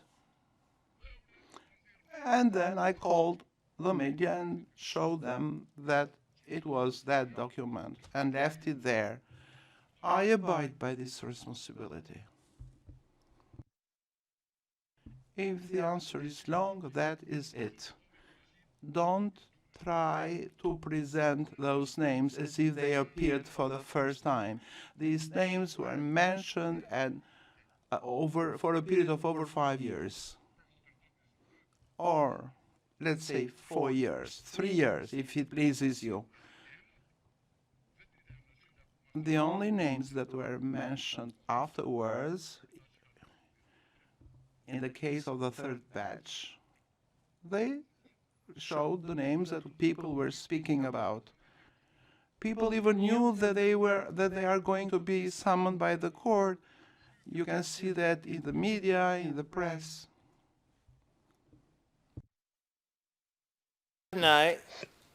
You didn't just give notice that you had the deliveries, you gave them to people because you didn't want to be accused of forging or fabricating the documents. Is that your position?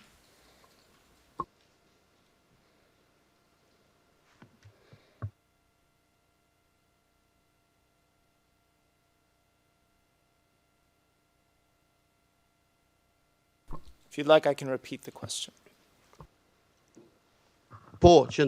Yes, my stand is and was just to prove that these documents were not ours, that someone brought them to us. That's all.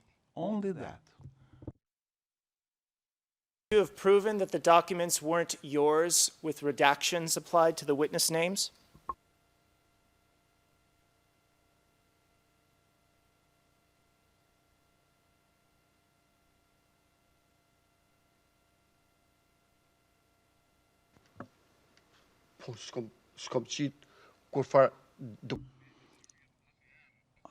I didn't publish any documents, any names. What do I know about reductions? This is part of your job. Why are you asking me to do something which is your prerogative and duty to do? I didn't need to edit anything because I did not publish anything, not a single page. What should I redact when I didn't publish anything? And I didn't even want to do that. That was none of my business. Those that are professionally capable of doing that should do that. I just presented the documents without knowing in the hands of who they would fall. I just showed what happened, what we received. That's all. In your answer just now, you said, what should I redact when I didn't publish anything, and I didn't even want to do that? You didn't want to redact them? Is that what you mean?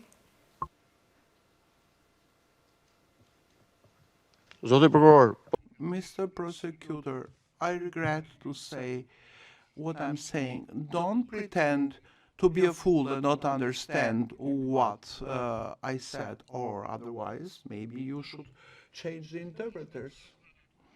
I said I didn't need to redact anything because it was not my duty, it was not my purpose to publish them. My purpose was only to say what happened, what we received. You can think what you like in your head. This is what I'm saying here. I understand you too, that you are free to say what you think.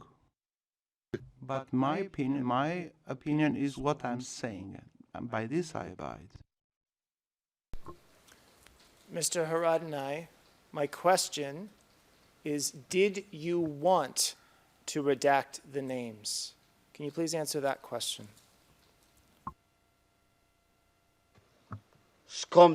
I didn't want to have anything to do to redact or not. I wasn't there to decide whether to redact or not, because I didn't even think of publishing them myself. Even if I had redacted, what do I know about this thing? I just declared what happened. It was their job as professionals to do or not to do this thing. Why are you putting it to me to do something that didn't even occur to me to do? I never thought to distribute or to publish them. If you call it publishing, what I did, that is, something that I explained many times, and if you ask me, you'll get the same answer 3,000 times. If you call this publishing, taking the papers from one room to another, then call it publishing. I didn't say to anyone, do this or do that. And if I said don't mention names, I just said based on what I heard in the discussions in various panels, saying that it's not good to do that, and they were more professional than I. Otherwise, had I decided to redact or not, then what's the point of giving these documents to others? That was not my intention. As I said, it didn't even occur to me to do it. Because if you don't publish something, you don't need to redact it or not. If you call it publication or publishing, I accept it. That is, taking this from within the same premise and taking it within the same premise to another room, this I did. So far I've gone.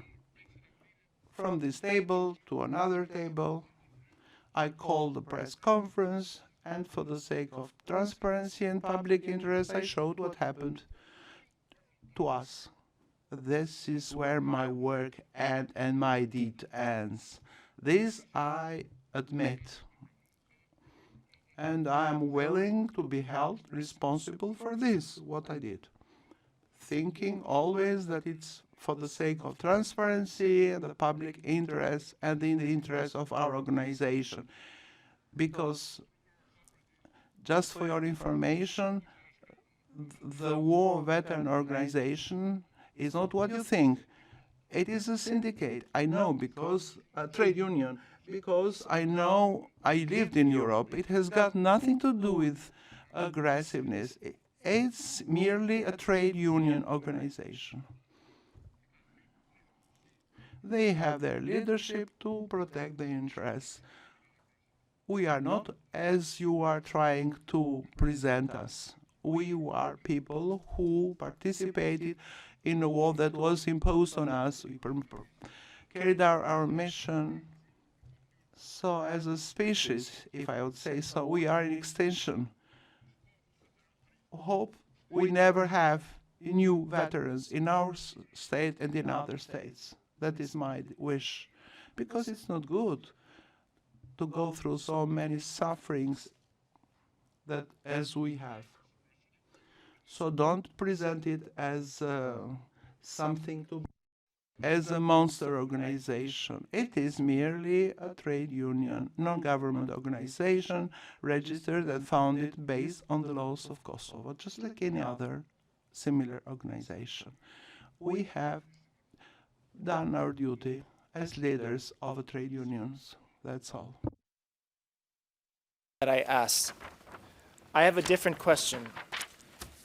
If media were worried that they would break the law by publishing the documents that you provided, you wanted them to do it anyway. Is that right?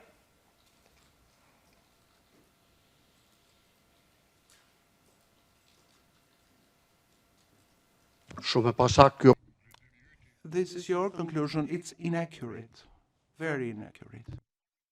We ask for P6 to be pulled up by the court officer. This is ERN, I've given it already, but I'll give it again, 081-35502.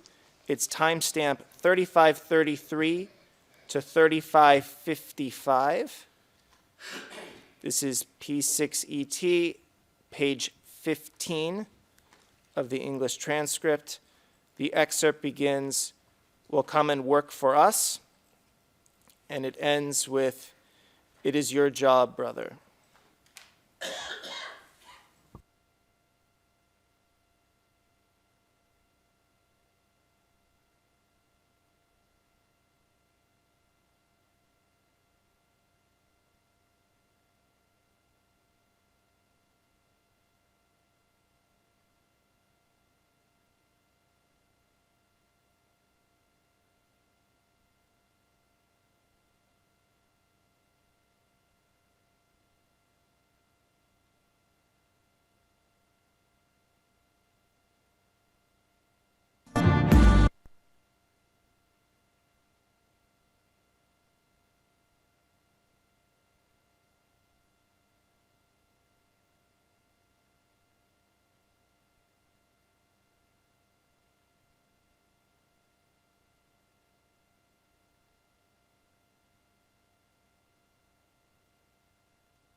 Ma che ne faccio esultare?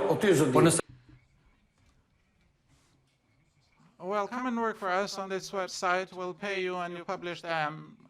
No, I won't do that because that's a breach of our law. We know. That's why do not call you. We do not call you because we know that you will not publish them. It's against the law to publish them. You go to prison for that. Well, drop that, breach the law with me. Are you really talking to me about that?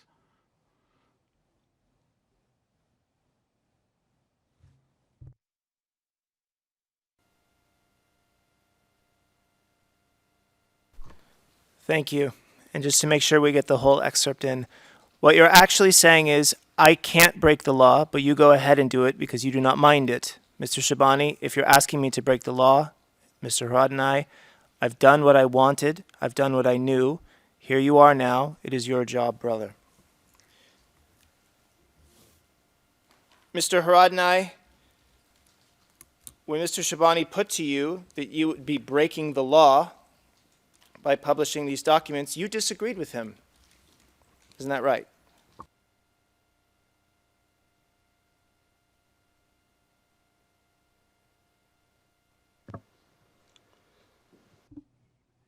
Mr. Prosecutor, I swear, I'm thinking about my fate in this court. If you interpret the Albanian as you are interpreting it here, I'm in trouble. Either you are changing the way I spoke, or you are changing the essence of it, or the translation is not good. I told you what I have done. I took the documents, put them there, and he insisted, pushed by your insistence and your friend's insistence,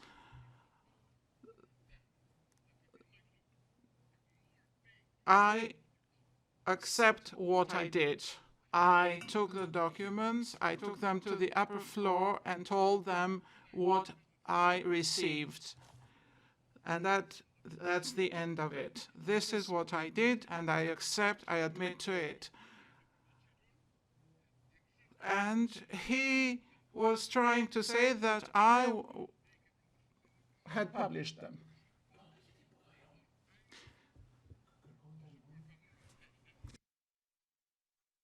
He wanted me to admit that I published them, or to do that, to publish them. Everyone should admit to their own responsibilities. I am saying that he came and took those because he found them there. I did not distribute them. I did my job, and I did this in the interest of the public and in the interest of transparency. And indirectly, this was to your benefit as well, because you knew now that something had happened. And that's why I did it. And you can label it as you wish. I did my job. He wanted me to publish them.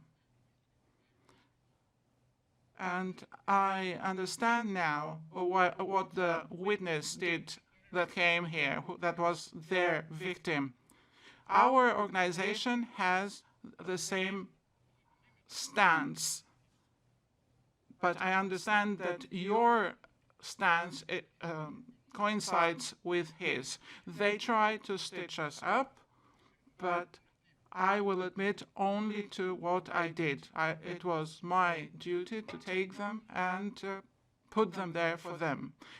What they did after it, it was their responsibility. I'm not shying away from my responsibility. You didn't need to ask me questions if I had done it. I would have admitted it first thing. Whatever I do, I accept. And if it's something wrong, I can apologize for it. But then, if I think I've done the right thing, I will defend what I've done. But if I'm telling you I did not do it, I did not do it. And even this person that you pushed to make me admit something that I didn't do, he didn't manage that. Had I intended to do that, I wouldn't have told anyone. I wouldn't have called all the other people to come there, the televisions, or I would have called you.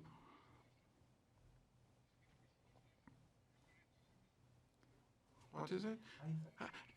That person said he would bring more documents, and I didn't believe that, and you didn't believe that.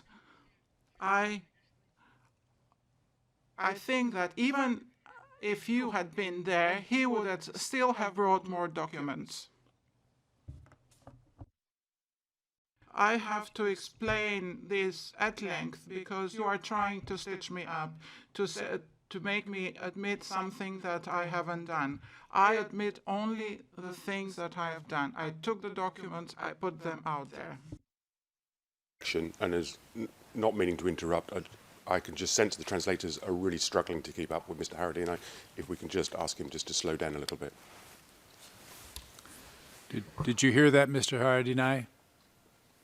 Your attorney has asked you to slow down. I've asked you to slow down. Please slow down. I understand you. I understand the lawyer as well. I apologize to everyone. It's the way I speak. Can I repeat what I said in brief? Can I clarify? I'm repeating the same thing here, what I said there. I did my job, brother. I'm telling him. So, do you understand me or not? That's what I'm telling him. The rest is up to you. My job is up to there. I told you that I received something, and that's it.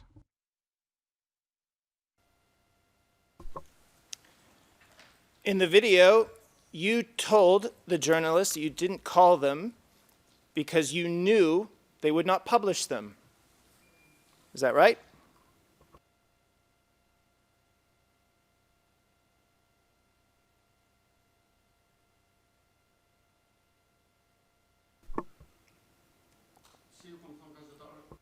What did I tell the journalist? Can you repeat, please? The back and forth. Mr. Shabani, no, I won't do that because that's in breach of the law. Mr. Haradinaj, we know that is why I do not call you, because we know that you will not publish them. Is that an accurate reflection of what you said? I can't see it here.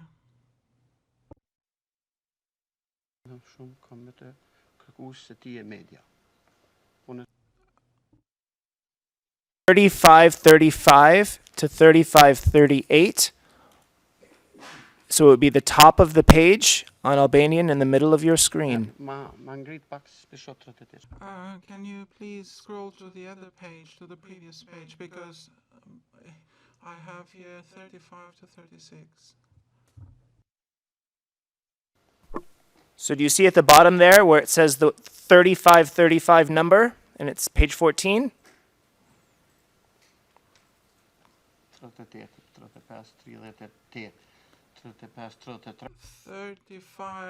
35.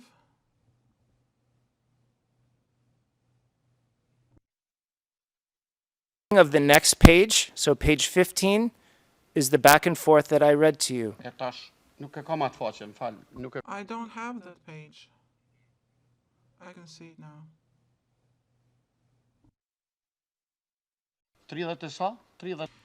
Say again, 3538 or 3535?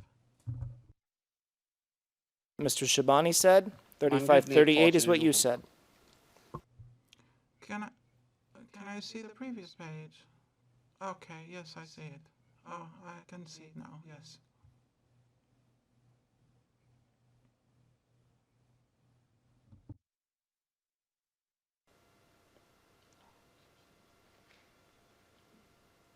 Are you with me now? Paul? Yes. That in that remark, you were telling Mr. Shabani that you did not like that he wasn't publishing the documents.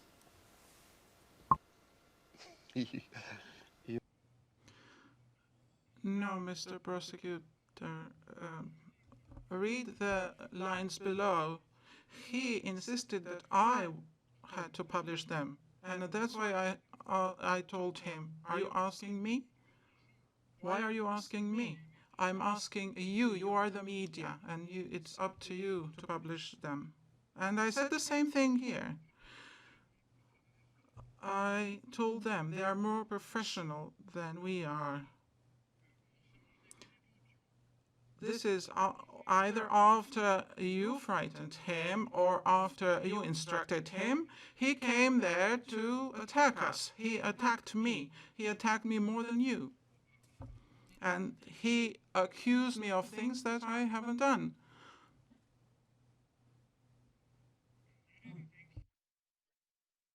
To publish them. Isn't that right? No, he had the guts. He published. Didn't you see that? I took a lot from him. He was publishing things. But then, whether you stopped him doing that or frightened him, he was courageous enough to publish things. September 2020. At this time, you thought he didn't have the guts to publish them. Isn't that right?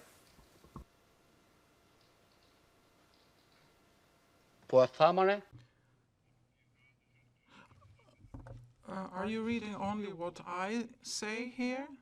Look at what he is saying.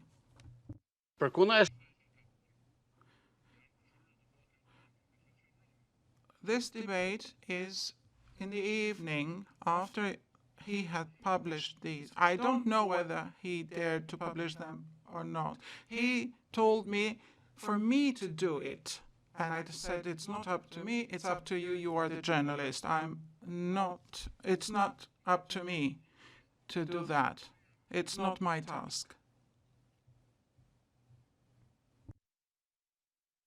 Can we please look at this same video, timestamp 3208 to 3226.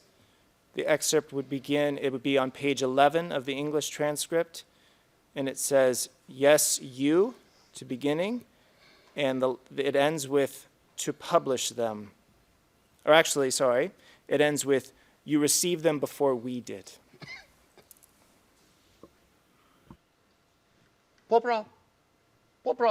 Exactly. I have the same opinion today, that many received them before us. The same person that brought them to us, couldn't he have taken them to somebody else? Mr. Prosecutor. Yeah, so let's play the video, and then I'll ask you a question. I told him, and that's what I think today, that you received them before we did.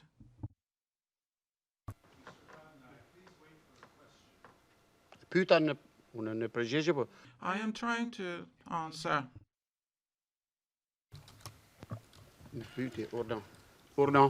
Okay, thank you.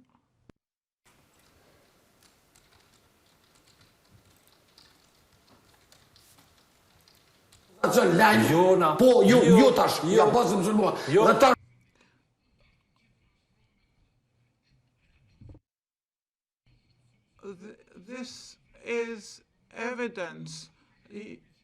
You did not have the guts to publish them. This is your job. You received them before us.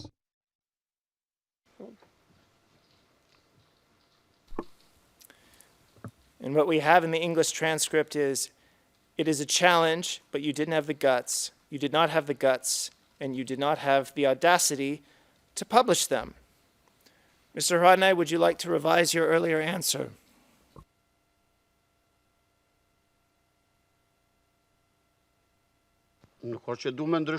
I don't want to change my answer, but I wouldn't stop this footage where you stopped it, because it's only half of what I said. You had this before. That's what I told him, and I suspected that they had the material before. Why they waited until the documents came to us to publish them. And that's what I think today. The person that brought them to us could have brought them whenever he wanted. Why not take those documents to them? Why didn't they publish them when they received them and waited for us to receive them? That's why I said in my answers, because he was insisting. He was the only one that insisted for us to distribute them as WVA. He was the only one who insisted. And another person that asked me, I told him the same answer, that I'm not the media. And the owner of this outlet could have known about this before, and that's why I suggested. You had this from before, but you're doing this to victimize us. That's it. Mr. Haradinaj, did you tell this journalist that he did not have the guts to publish the documents? Just with a yes or a no.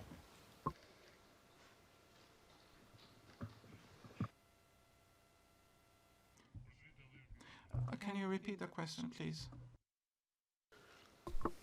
Did you tell this journalist that he did not have the guts to publish the documents? No. Because he had the guts. He did publish them. Why did you say he didn't?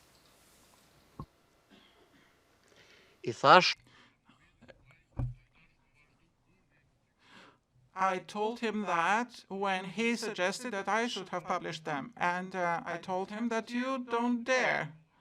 And he wanted to assign his courage to me. But he was more cunning than I was. I want to show another video. Mr. Prosecutor, did you understand what I said? He was trying to ascribe that courage to me. And I told him, well, you don't dare, because he was insisting that I publish them. And that's the context of how I use that expression. Because, in fact, he had the courage. He did publish them. I understand your interpretation. I want to show you another excerpt. Thank you. 35 082-13601, timestamp 12:58 to 13:23. That would be page 5 in the English transcript. It begins, "We are doing this for the media." And it ends with, "And we are showing these to you."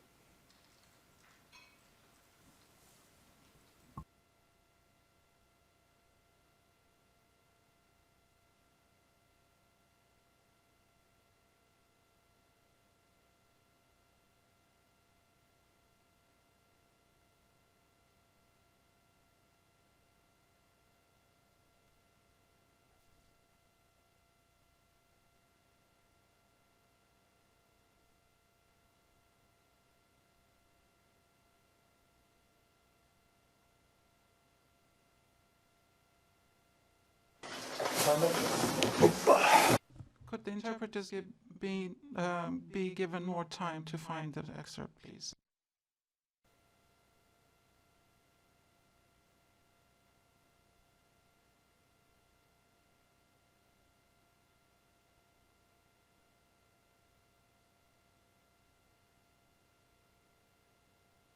Interpreters are ready now. We are doing this for the media because you are the fourth pillar. At times you are showing yourselves to be so weak that we feel sorry for you. I have had journalists who have asked us, why don't you bring the files to our portal? I do not want to bring them to any particular portal because I'm not the fourth pillar. Had I been the journalist, I would have published them and people would have seen my courage. But we should not trade blame as who is the most courageous. You do your job. You are the fourth pillar of the state. We are showing these to you.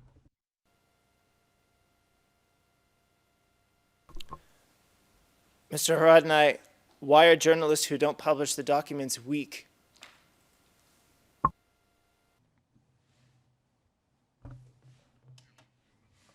This is your opinion. I accept everything I said. I did not say that. This is the insistence of the journalists for us to publish them. It's in that respect that I was talking about. Had I wanted to publish them, I could have done that. But the media are the fourth pillar in every state, in every country, and it was up to them what to publish, how much to publish, when to publish it. And they insisted for us to publish them. Had I wanted to publish them, I would have done so. But I said, I don't want to publish them. You are the fourth power. You decide. That's it. Are you denying that you said that journalists were weak for not publishing documents?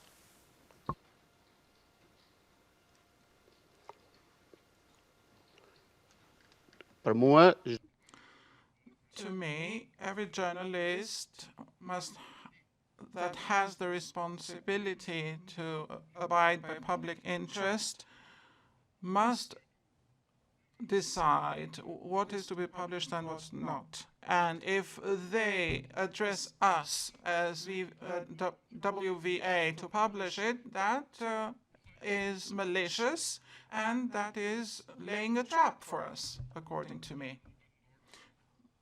Maybe there are incapable journalists as well, but that's what I meant by weak, that they were not able to carry out their job.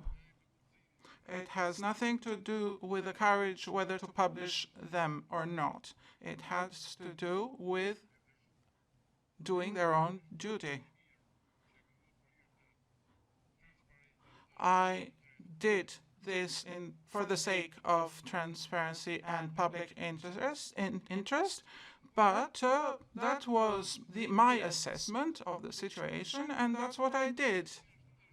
And I didn't want and I didn't try to push somebody else to do it.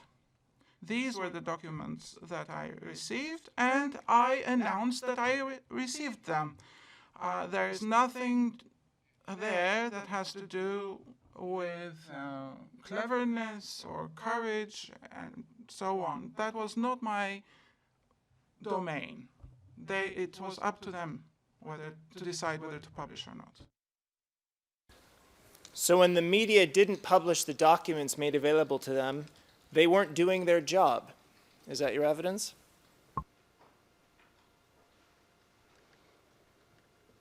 Yo. No. I wanted to say that they wanted to ascribe us their responsibilities. Because had I known what their job was and what their job wasn't, and if I was a journalist, I would know. But I was trying to say that they were trying to impose on us something that was up to them.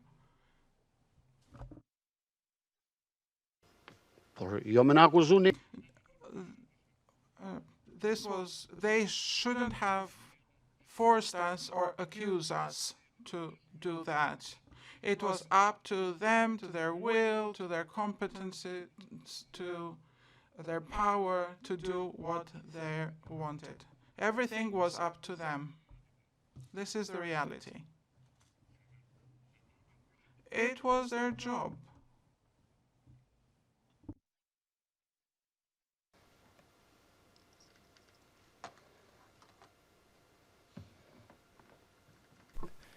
Mr. Haradinaj, you kind of answered that question in both directions. Just to be clear, let me ask it again, and then with a yes or a no.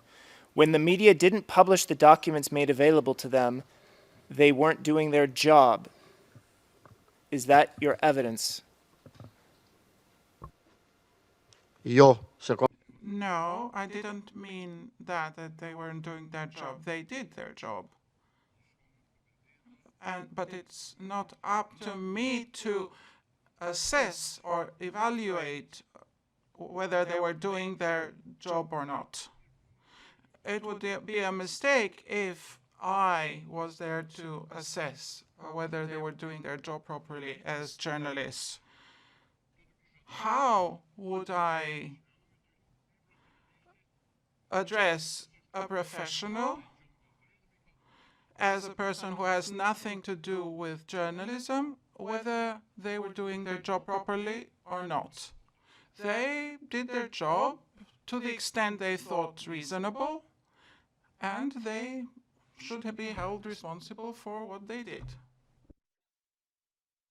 The press conferences whereby the media were summoned by the War Veterans Association, the War Veterans Association convened those press conferences of their own accord. That's right?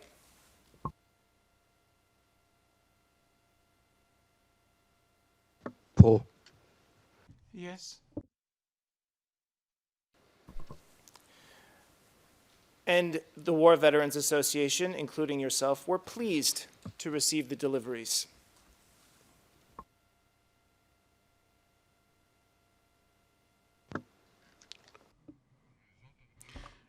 the WVA were pleased to present what they had received so that they unburdened themselves of this. We didn't know how the journalists would react. Our mission, our purpose was just to show, to be transparent, and tell them what had happened to us in the organization. That's it. And you said that you would welcome future deliveries, correct?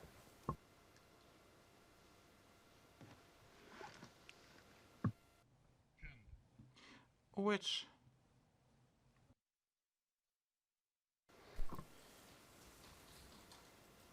Did you, at the time, say you would, in the time period of September 2020, say that you would welcome future deliveries?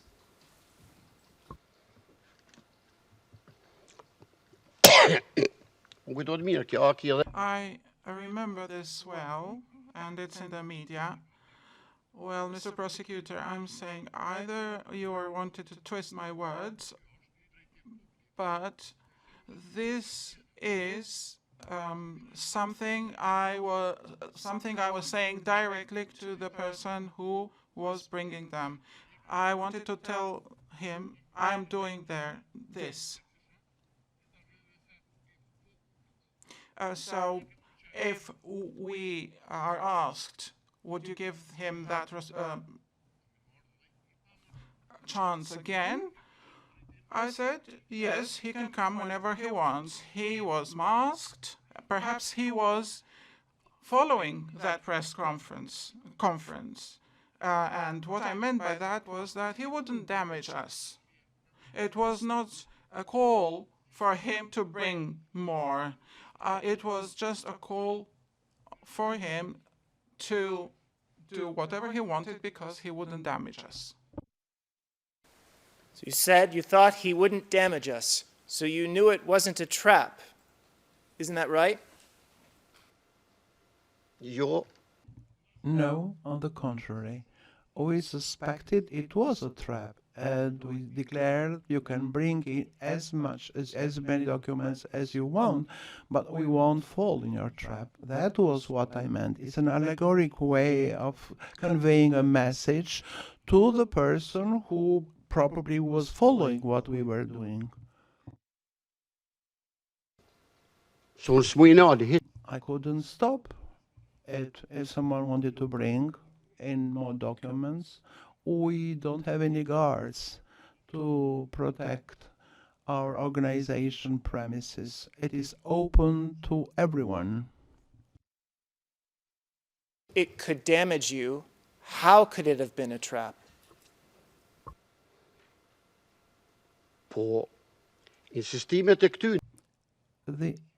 The insistence of them, that is the journalists, for us to disclose or to publish them, that's why. Because we didn't distribute them. The journalists insisted that we distribute the documents. Someone called us, can you give us? We said, you can come here, you can listen to what I have declared.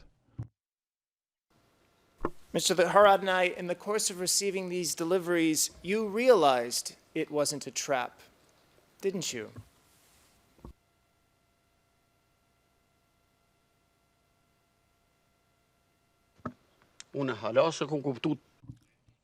To this day, I am not clear whether it was a trap or not.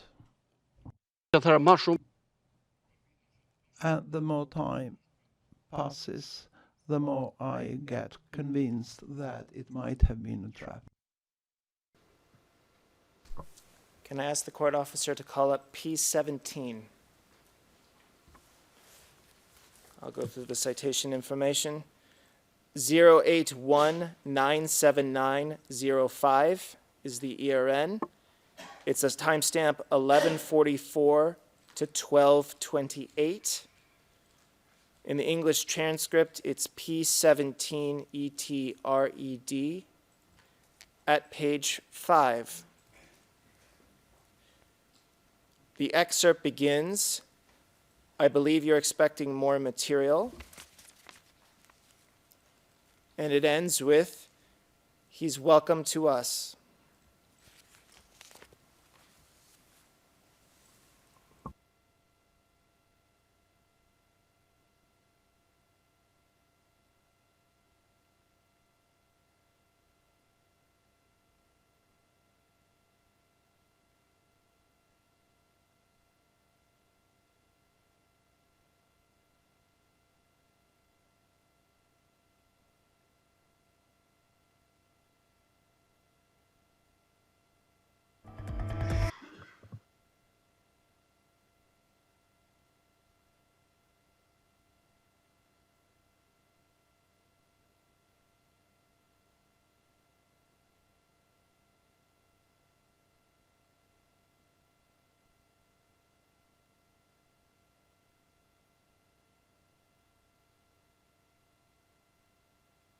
I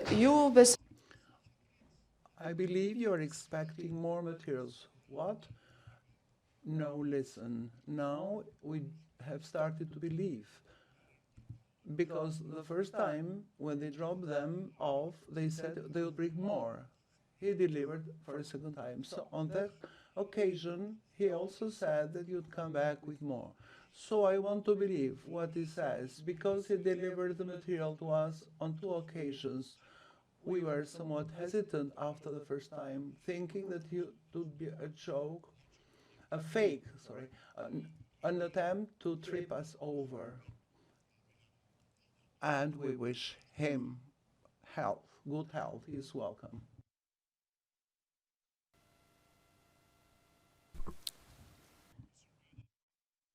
Anymore. Isn't that what you're saying? Yo. No. I'm trying to lay a trap on them, on the person who was going to bring the documents. I was curious, and so to this day. That's why I'm saying you are welcome, because I expect that he might come. I have an interview. I'm sorry you don't have it here. I call on him to call me on the phone, and I can go out and get the documents, because I wanted to know who he was. And you see the paper that I discussed earlier that Faton brought to me. You see? At the end, that is the paper that you asked me whether it was an authorization or not. The trap you were actually concerned about in this video was the trap that the documents weren't genuine. Isn't that right?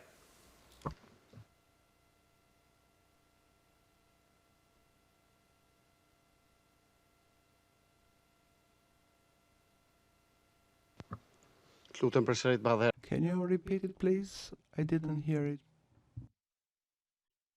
The trap you are actually concerned about in this video was the trap that the documents weren't genuine. Isn't that right?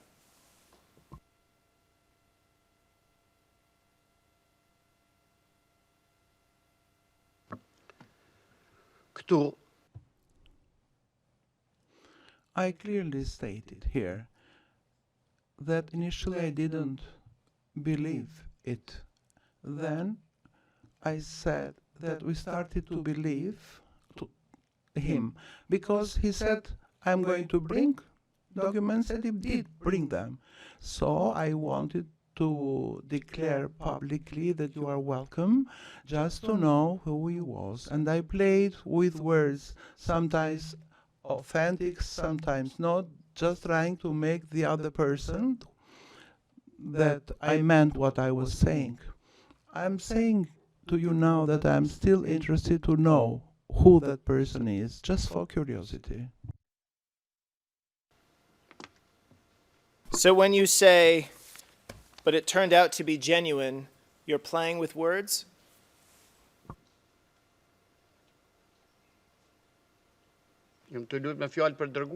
Yes, I'm playing with words, meaning the sender. I wanted to gain his confidence. I wanted really for him to call me and to go out and know who he was. The next video, P18 08197907, timestamp 3029 to 3101. And that is pages 6 to 7 of P18 ETRED. The excerpt begins, "Well, was I working there and could take them?"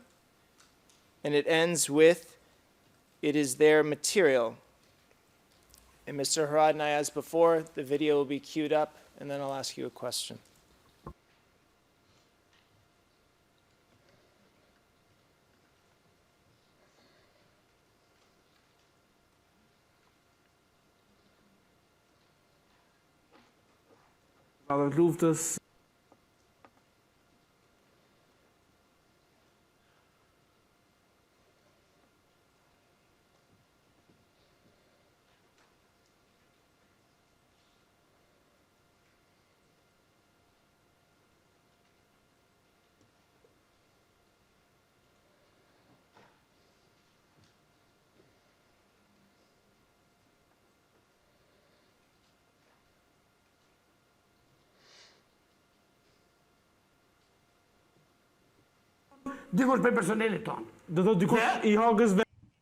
Someone from our staff.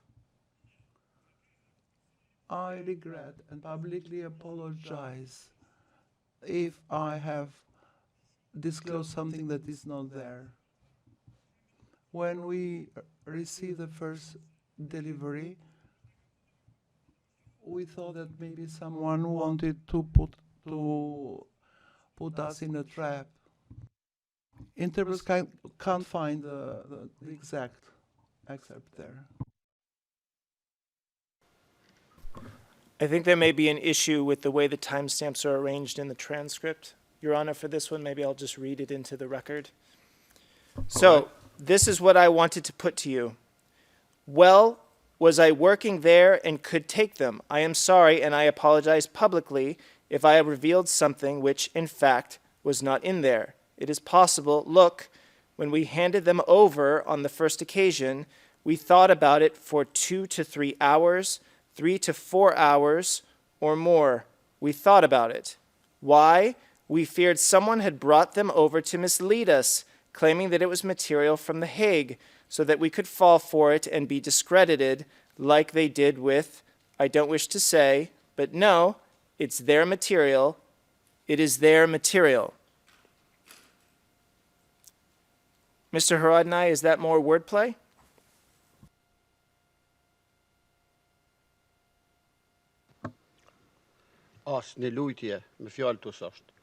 There is no wordplay. It is exactly what I've already told you so far, that I was attacked.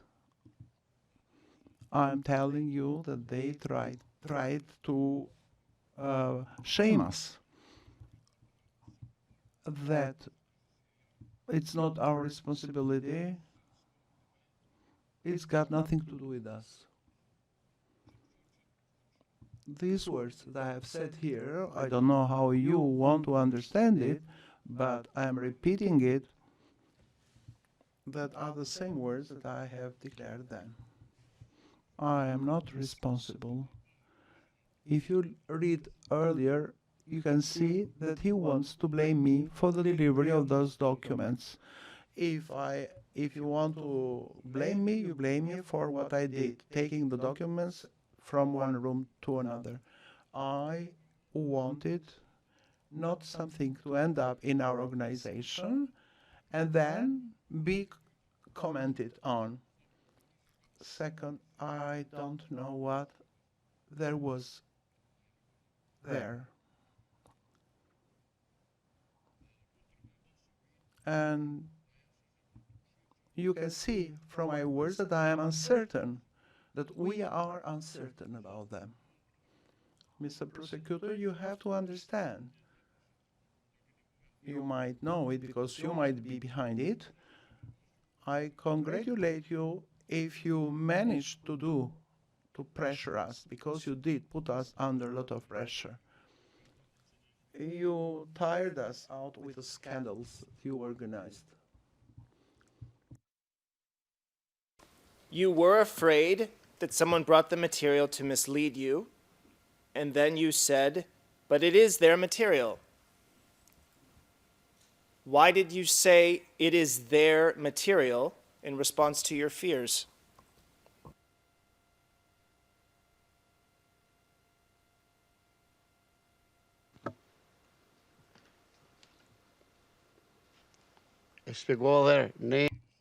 We were attacked publicly by the media as if we had created the incident, that is, prepared the documents. So it might be the responsibility of anyone but not ours. They accuse us of going to Serbia and getting those documents. I'm saying not what people thought, but what they declared. Politics drove us crazy, every party for its own purposes, as it suited them. If one party suited it, it said that we were a supporter of Thatcher, someone of Rogova, someone of Thatcher again, or we were under attack by the media and publicly. The only target in Kosovo were us because of those documents, by politics included. Of going to Serbia and getting those documents. If you had gone to Serbia and gotten those documents, would that have been wrong?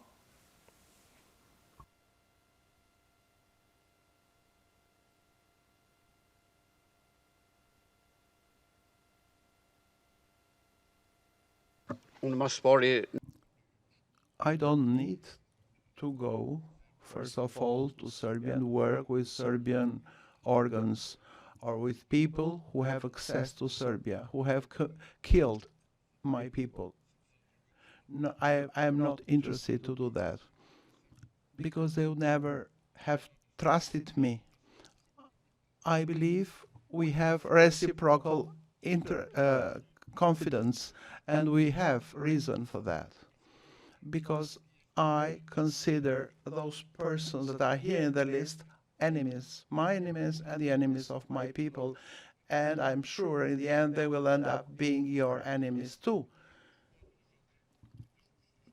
because you cannot prove before a court of law what they have stated. So there is no reason for me to cooperate with Serbs for such things.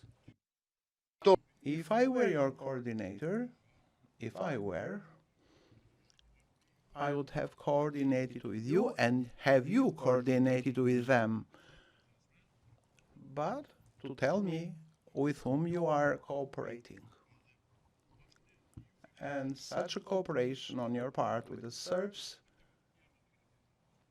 you have mentioned only one, Vukcevic. This has come out from these very people that are written here, whose names are. They have stated that.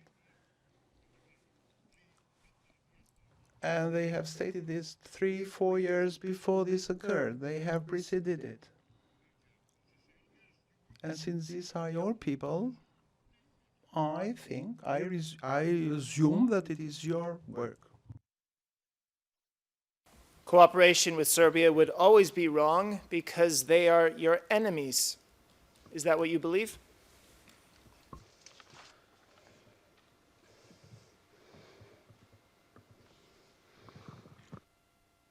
This is your opinion that you are putting to me.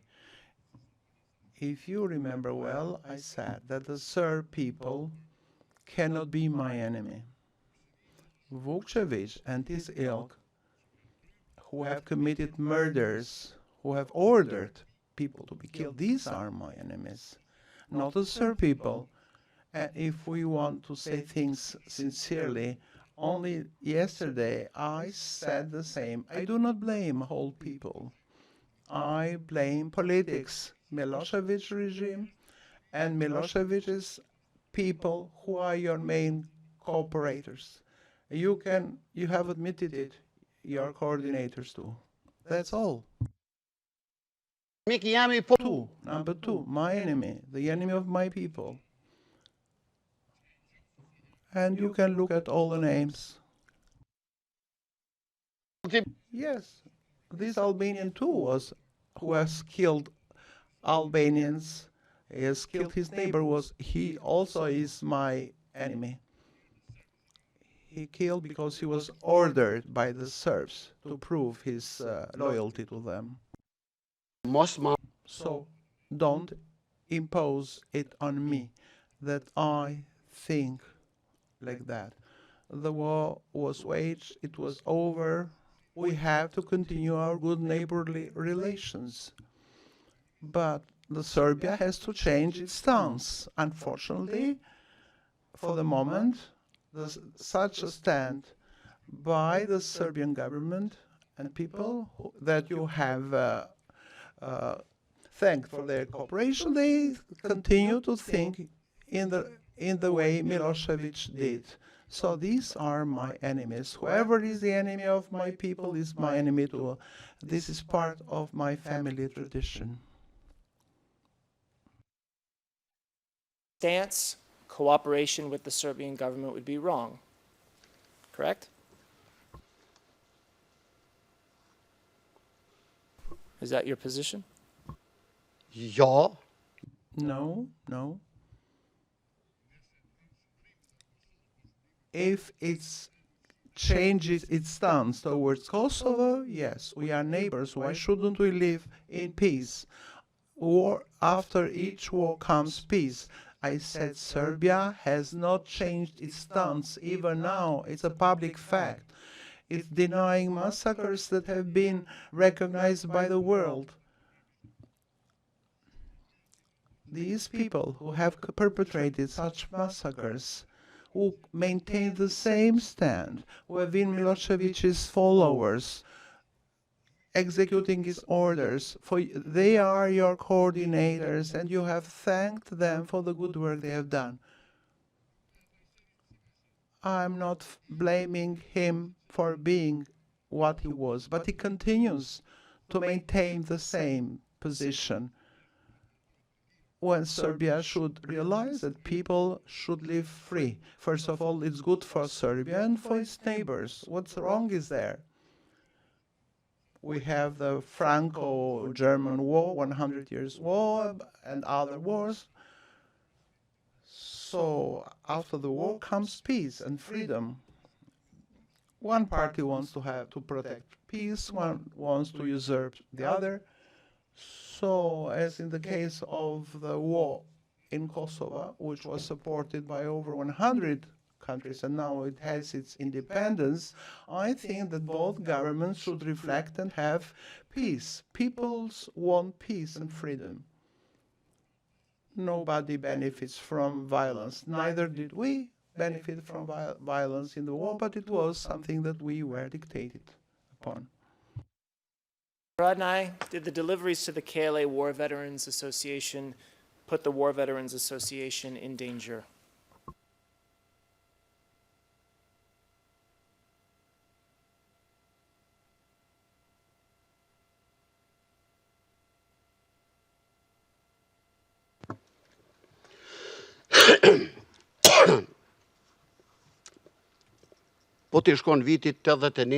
If you go back to 81, until the beginning of the war, Know if the deliveries put you in danger.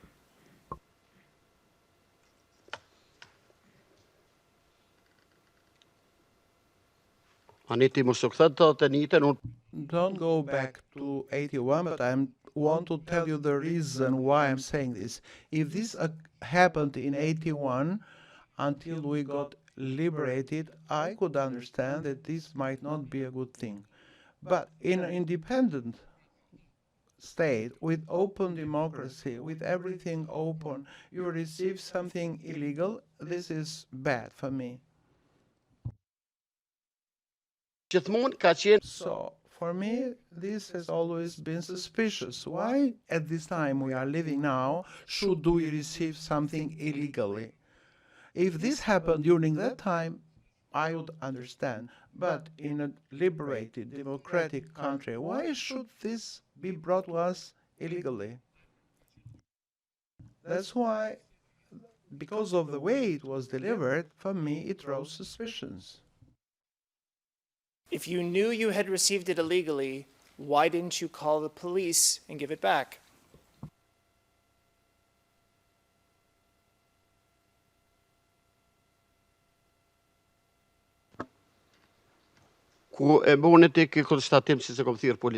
How do you know I didn't call the police? I have called the police. Tell me, why did you stop the police? Or your number one witness told me they shouldn't dare come here, which I took as an offense against my state. The KSC is a Kosovo court. Why didn't you contact the SPO, which has police officers, to get them back?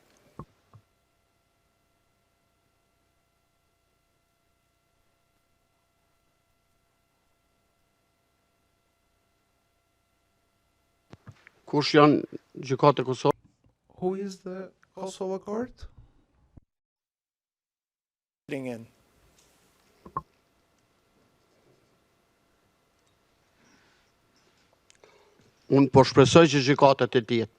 I hope it is so, but the prosecution office and the special prosecutor has never proven that it is working for Kosovo. It's work for part, but not for the entire Kosovo. I hope that the court is, and I believe that its lawyers would never come to that level. You didn't want to work with us. You didn't give us access. You never came down to us to talk to us.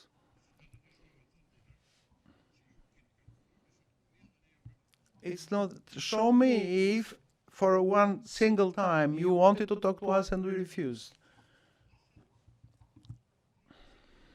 To me personally or to the organization. You have come 3 times when you wanted to come, your representative. We received him well, offered coffee, didn't offend anyone, did his job and went away. Disregarding our opinion of you of what needs to be improved, it's your fault. And if you continue like this, you have built such kind of relations, not us. I'm going to play one last video before the break. This is about what you were describing the SPO told you on 22 September 2020. It's P30 082 106 03 0906 to 0936 is the timestamp. P30ET page 9. The excerpt begins, "We have spoken with the solicitor," and the excerpt ends, "It was leaked from their chambers."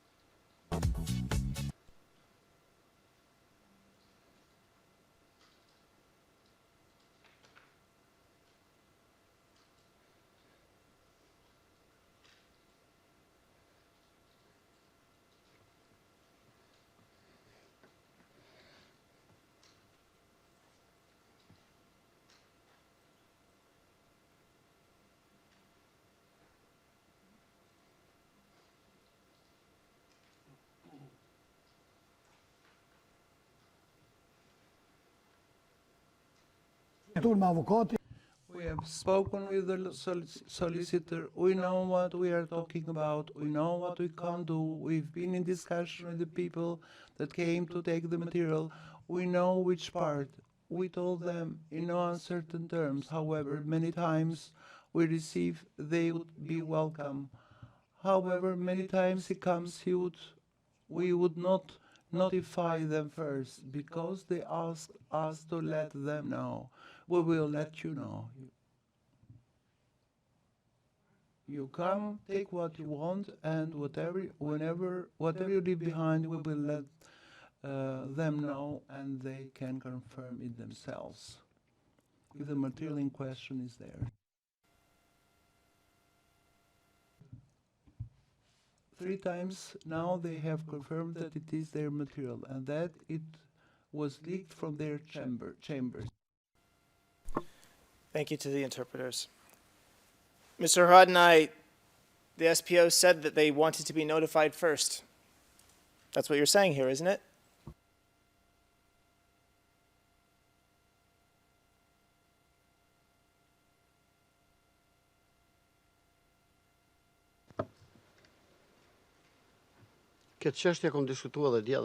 I discussed this issue yesterday too.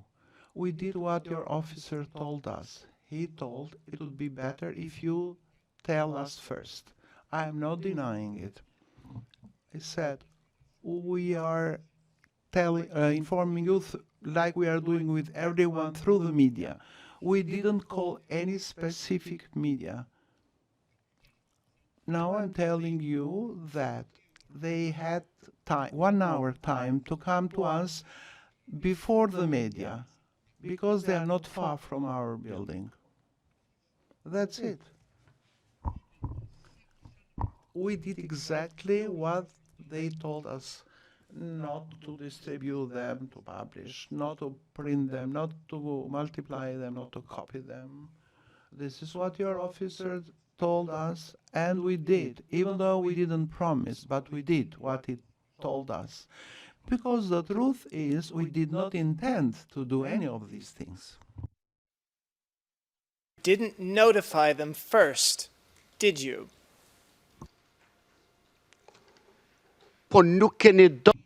You didn't want to have relations with us for us to inform you. You have ignored us. And us, the veterans, and our people. You didn't want, sir.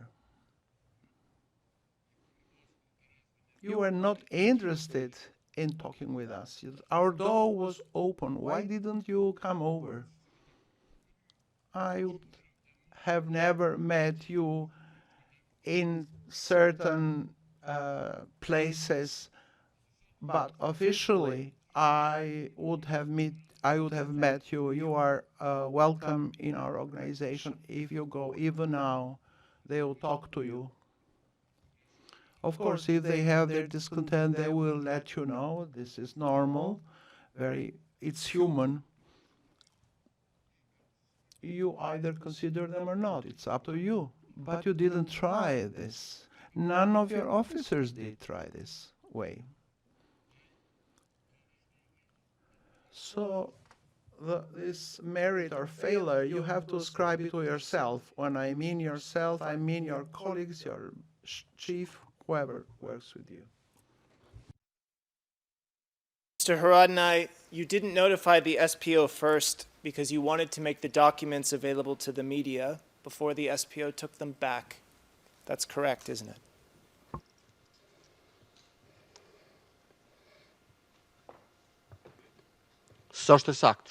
It's not correct.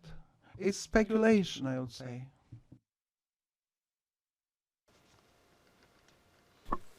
You wanted to prove that the SPO couldn't protect witnesses. Isn't that right?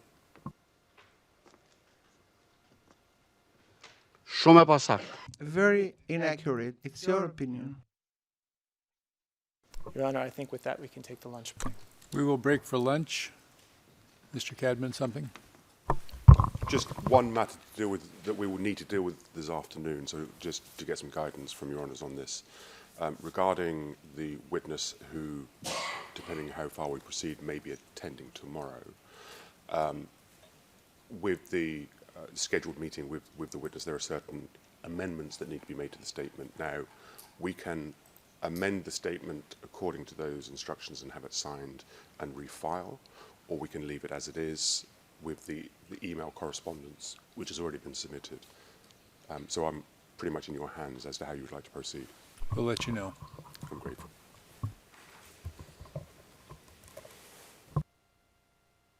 So we are adjourned until 2:30.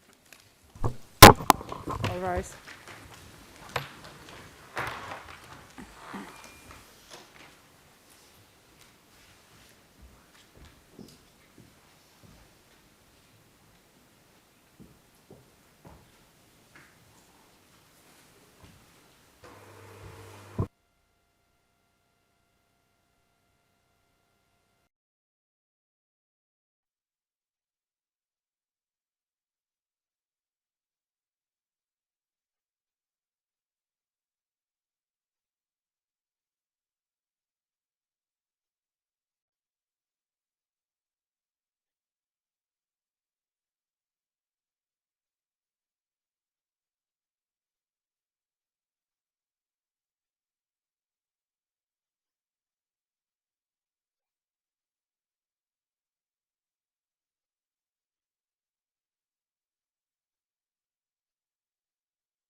All rise.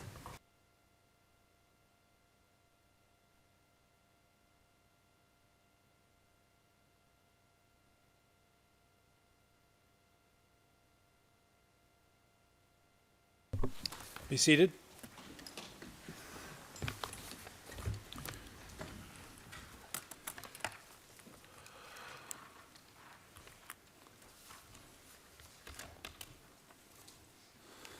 For the record, we are sitting pursuant to 68(4) of the rules in the absence of Mr. Gucati, who through his counsel has voluntarily and unequivocally waived his right to be present during the proceedings this afternoon. Mr. Gucati has waived his right due to health reasons, which we understand. His interests are represented by counsel who are present in the courtroom. Mr. Cadman, as regards your question about the statement of your next witness, number 1246, the panel wants you to prepare an addendum listing the changes and have the witness sign the addendum. Please then upload both the statement and the addendum in the legal workflow, and when the witness is here, you can ask him about the statement and the changes. This is the same procedure we followed with witness 4841.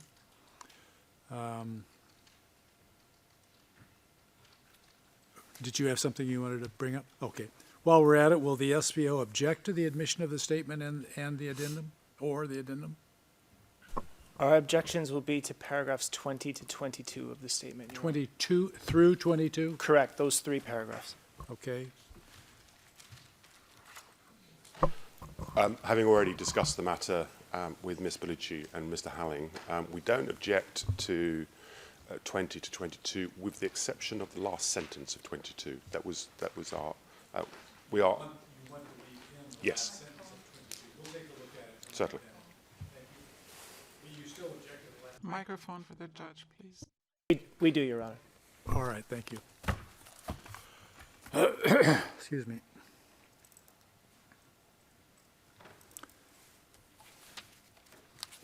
Mr. Howling, proceed. Thank you, Your Honor. Mr. Haradinaj, just to clarify something we were discussing towards the end of the last session, you mentioned that you called the Kosovo police after documents were delivered at the War Veterans Association. Did you call the Kosovo police before or after the press conferences? Zoti Prokuror.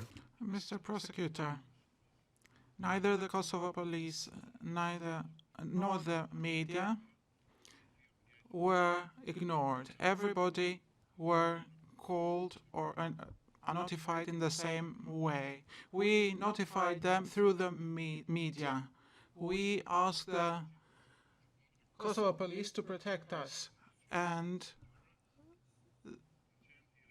the notification for the Kosovo police and the courts was the same as for you through the media.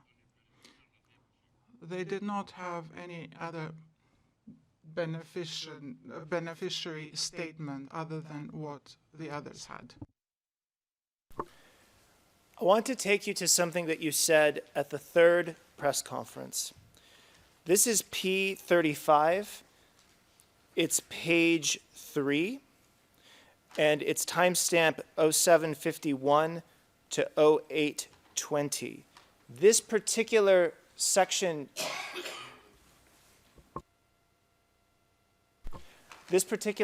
Your Honors, contains confidential information. One of the people in the lists of names is mentioned, so I would propose to read this into the record rather than have it broadcast, and then substitute the name for the number in the sheet that Mr. Haradinaj has.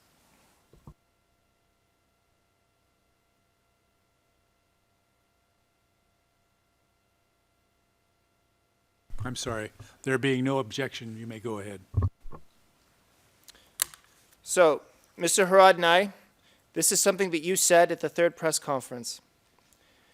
And when I get to a name, I'm going to substitute the number on your sheet. The particulars of many people are mentioned here. The name of person 29 is mentioned, as are the names of many, many other people. So here are their names which they have leaked. Therefore, from this moment, you have these at your disposal. Think about it, look at them, it is your job. You know the law and your rights. We thank you for being active. We thank you that you are responding. I believe that together we should carry out one task. Mr. Haradinaj, without using the name of person 29, is person 29 an Albanian person?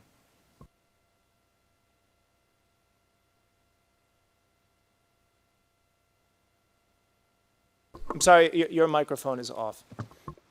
Mr. Prosecutor, yes, he is Albanian, and he was self-declared as a witness, and he is writing even today. I haven't followed the press recently, but I believe that he is writing the same stuff even today. For the 20 years. The past 20 years, he has been declaring the same thing. And if it's not like what I am saying now, I accept to be convicted for that.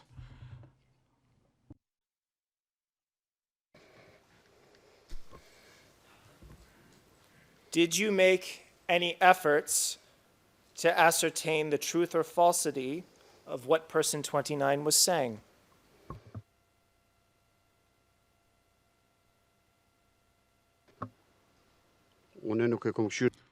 I didn't look at the document there, what was being said there. I didn't read through it to know fully what was said there. But this is a name that is known to everyone, even to the children that were born lately. He started to speak about these things since 2003. In fact, he imposes it on the public opinion to recognize him and to acknowledge him. While number 30, he asked the media to attend privately. Whoever has been in Kosovo, the judges there know about this, about both of them. If person 29 was already known, as you say, what public interest was there in naming him here? It was in the public interest to know who they are, what they are, because I never thought he would be a witness for you. I thought this was a madman that wants to show off, that's all. So I was really surprised when I saw that he was someone you trusted as a witness.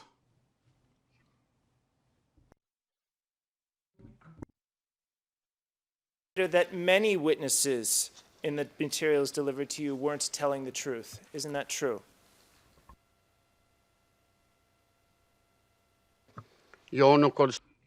I did not say that about many witnesses. I only said this about this person, that I think he's a madman. Because a witness who wants to testify does not act like he does. I never thought that he would be a witness. What would he testify about? Exception of this one person, you have no idea whether the information in these documents is true or false. Is that true?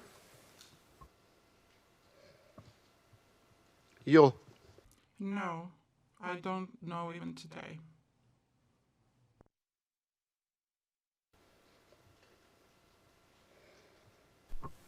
So I understand it that you don't know whether or not that information is true.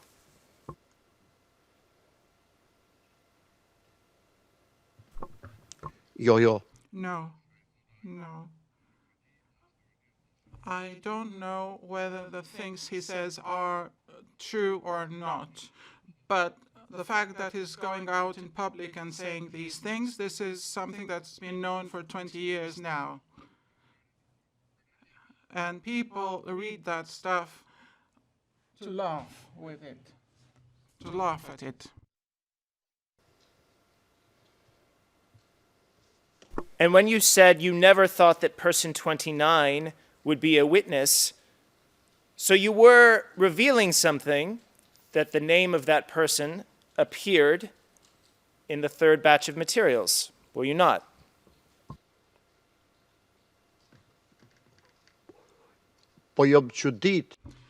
I was surprised to see the name, that name was there. That was it, nothing else. And when I mentioned the name, that was to say that this is nothing important. This has no value. If this person is considered valuable, then everything is valueless. All the more so, Mr. Prosecutor, if his name is mentioned, then everybody would laugh to say that he is a protected witness, because no one would ever think that he is a protected witness or a witness. So when talking about person 29 at the third press conference, this isn't about cooperation with Serbia at all anymore, is it?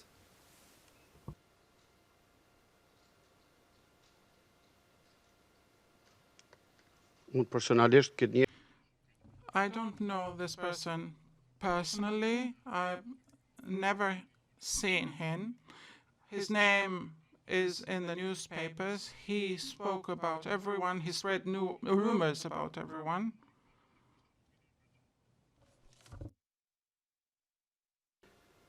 He has something to say about everyone. I've read things about him. There were many Albanians in the third batch of materials delivered to the War Veterans Association. Isn't that true?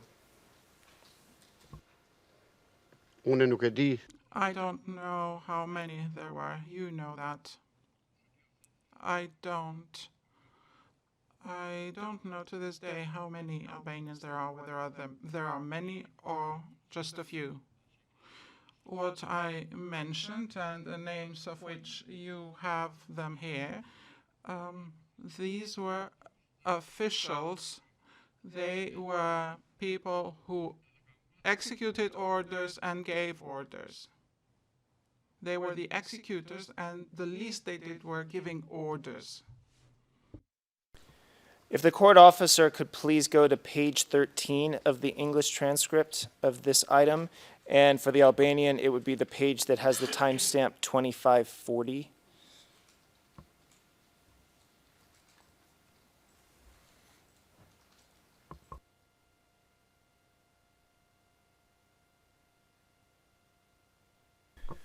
So, where it says 2540 on the page on your screen, Mr. Gucati says, they are Albanians too. 80% of the people who have given evidence there are Albanians. Is what Mr. Gucati saying there accurate?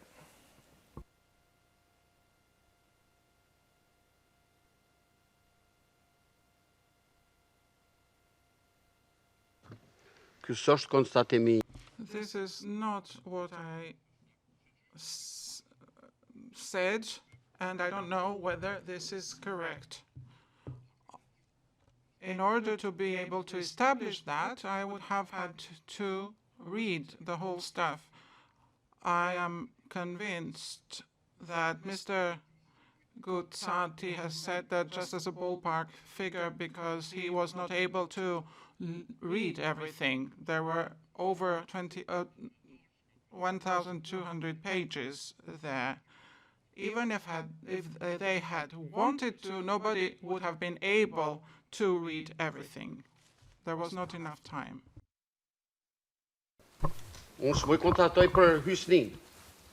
I can't comment here on Husni. You had him here. He answered your questions. I think he just gave a ballpark figure, something just that he imagined that he didn't know. Yes, objection. Mr. Haradinaj, I can't possibly answer for what Mr. Gucati has said and what Mr. Gucati thought. Well, we raised the same objection yesterday with a Facebook post. The line of questioning is not appropriate. He's already answered the question. I appreciate that, but I was standing, so I'm raising the objection in case this line of questioning continues. All right, thank you. The next question is personal to Mr. Haradinaj. Mr. Haradinaj, is this your ballpark figure of how many Albanians are in the materials?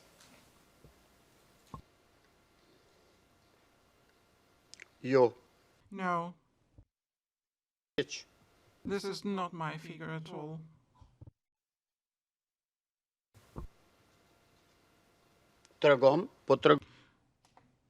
You tell me and I'll tell you. That's not how this works. My question is, what is your figure?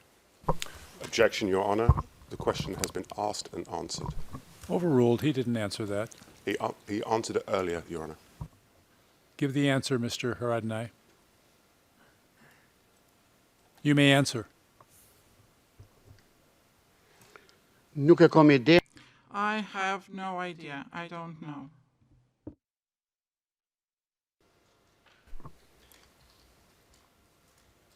You reviewed the documents in the third disclosure with Mr. Gucati before the press conference, didn't you?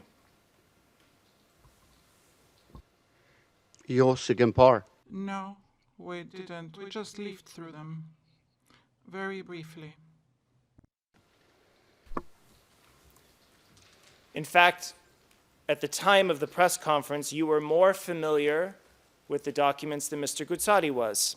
Isn't that so? In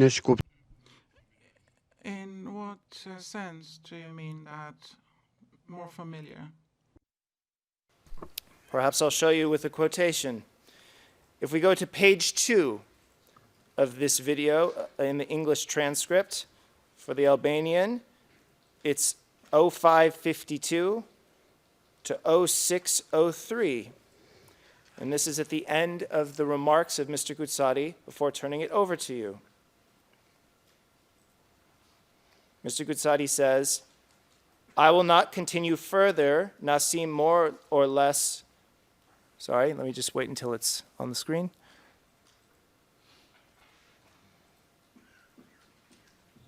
Yeah. I will not continue further, Nasim more or less, not that he knows more than me, but he was able to read these documents a little more for about 30 minutes. Nasim will tell you a bit about these files. Had you read the documents more than Mr. Gucati before the press conference?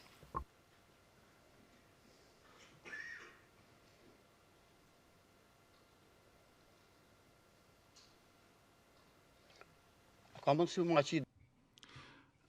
you show me the video? Because I know I'm very sure how it was in this case. If you have it, if you don't, then I'll try to explain. Confidential information, Your Honor. If the witness would like it played, it can be played. Let's play it.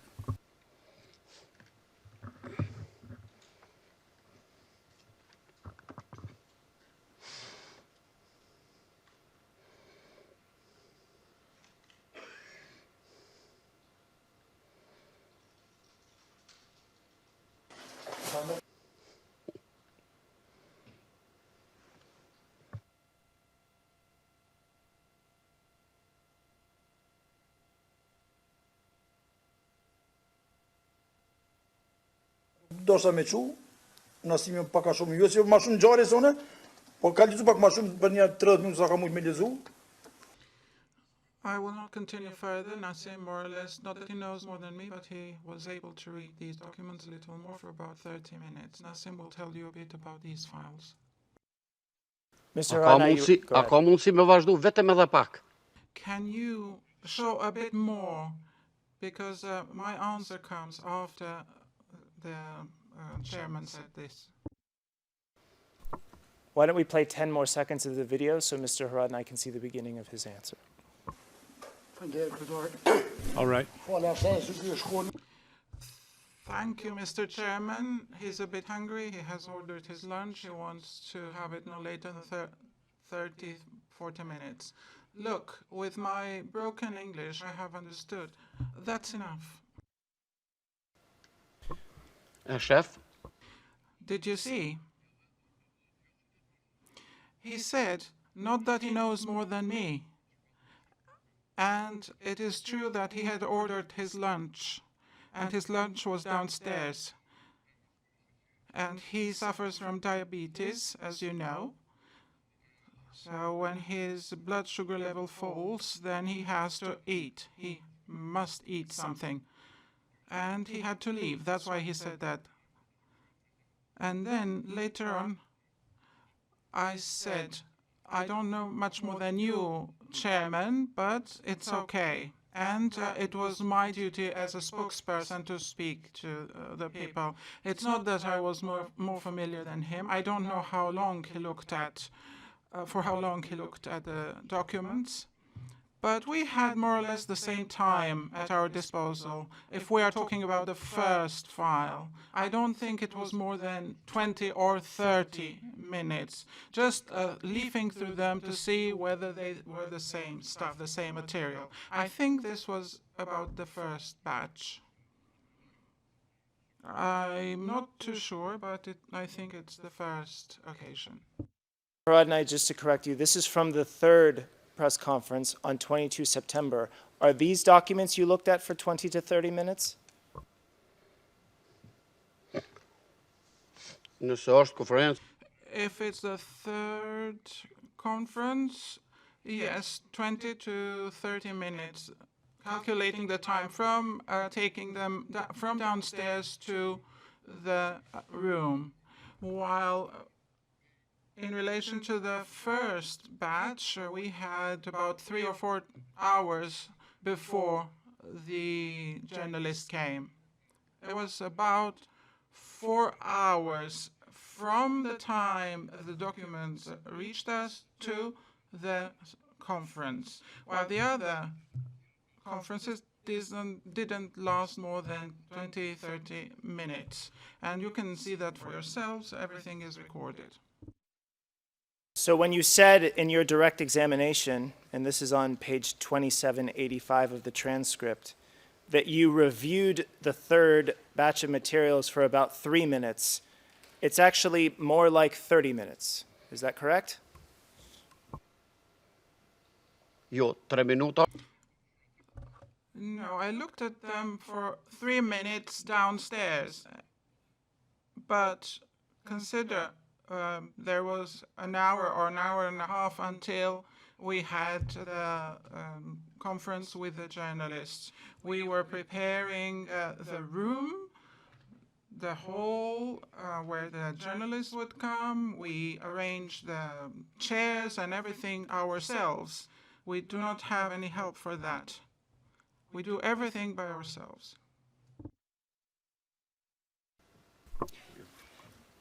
How long did you spend reviewing the documents before the press conference? Was it 3 minutes or 30 minutes? Please specify which Conferensen meeting. Were delivered to the press conference. I'm saying which press conference. Apologies, Your Honor. The third, all these questions are about the third press conference on 22 September. Ne conferensen tret. In relation to the third conference, maybe 3 minutes is a lot. I looked at the first page, I saw the name, and I saw that the names there, there was an indictment against them, Jakub Krasniqi, Recep Selimi. There was no need for me to read further. I don't read in English, but even if I had looked at that or read that for 9 hours or more, I wouldn't have been able to understand it because it was in English. So not even 3 minutes, but let's say 3 minutes.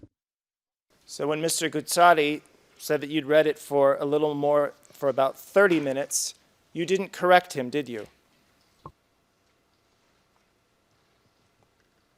When To correct him then, at the time? Yes. I did correct him. I told him that you are hungry and you don't know what you're talking about. You are hungry. That's why I asked you to play a bit further in the footage. That 80% of the witnesses in the batch were Albanian. You didn't correct him at that point either, did you?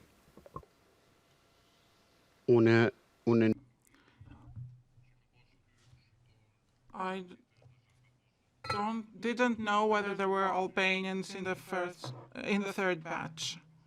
I didn't even leaf through it at all after I looked at the first page because it was all in English and I couldn't understand it. From the moment the third batch arrived until the press conference, who from the KLA War Veterans Association was reviewing it?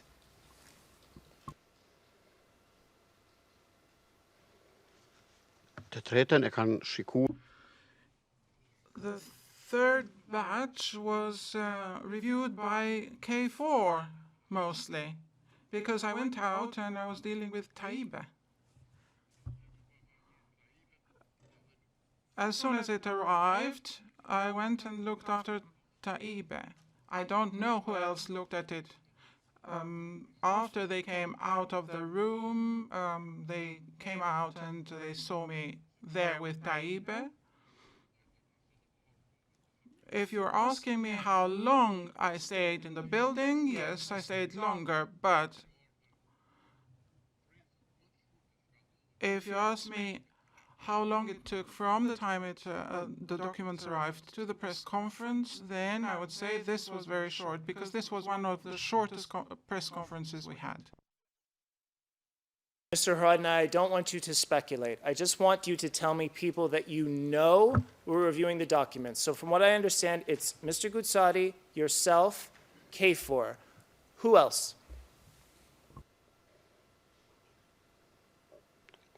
Mr.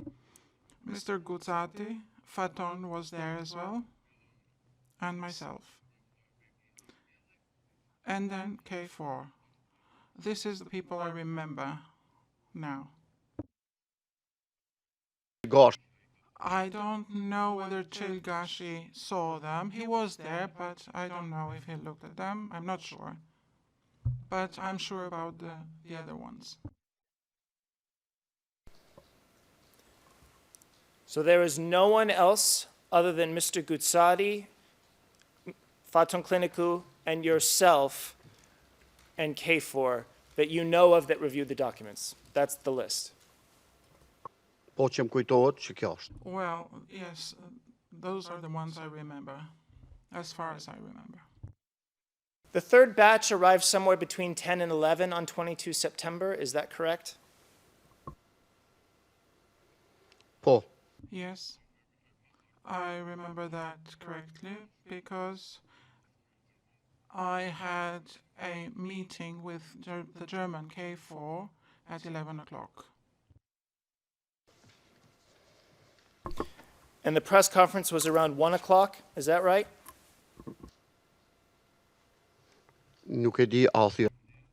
I don't remember whether it was 1 or at midday and finished at 1, but I remember that we called it immediately. So 3 minutes looking through it, and then the secretary sent out the invites. Mr. Haradinaj, during your direct examination, you talked about a woman named El Medina. Is this journalist El Medina Balhaji who testified in this courtroom?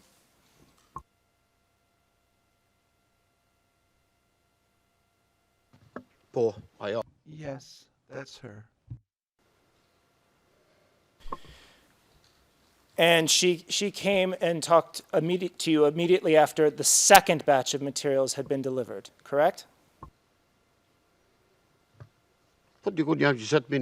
Yeah, about some 20 minutes later. Maybe 30 minutes. Yes, I would say yes.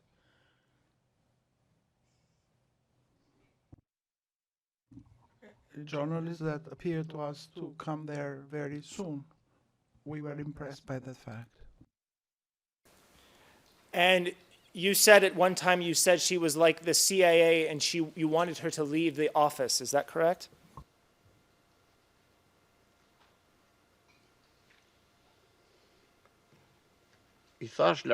Yes, I told her, go away, don't ask me, what have you received? Since we have already made it public in the media, then we did nothing more. We explained when the media showed up. I don't think anyone had explained to her anything. That was why I was surprised. It seemed as if she knew that something had arrived. Because every time we received a badge, we took them to the chairman's office and closed the door. Other than us, myself, Faton, no one else. Even Taibe didn't look at them. She didn't even try, actually. She was distracted, but even if she wanted to, we wouldn't have let her, because she's not part of the close leading body. Was this woman welcome at the offices of the KLA War Veterans Association after this interaction?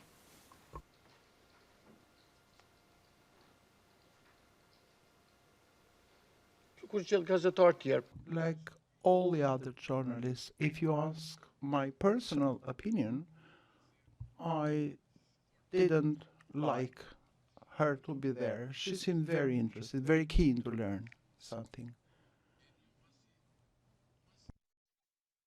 After I gave the interview, I have her phone number. I know her as a journalist, but before that I didn't know her. Because she's not the journalist of some big media outlet. I think she represents a portal. That day she insisted on me giving her an interview. Please, please, 2 minutes, just an interview. And to get rid of her, I said yes. As soon as the conference ended, I went down and gave the interview. But there is no other interview that I gave her before. Mr. Haradinaj, at this point, I'd like to show a video. It'll be a little different than the other videos.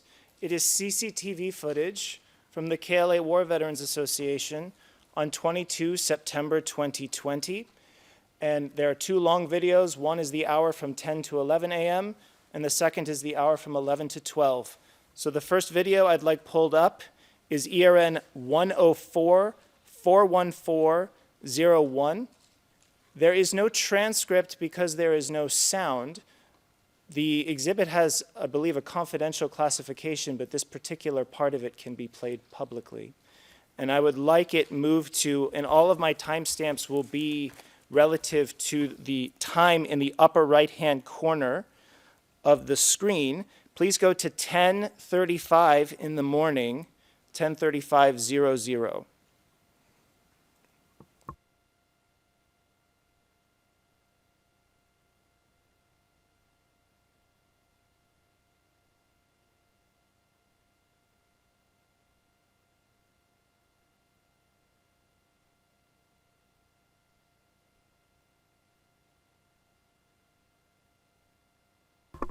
So it just needs to go forward 10 more seconds.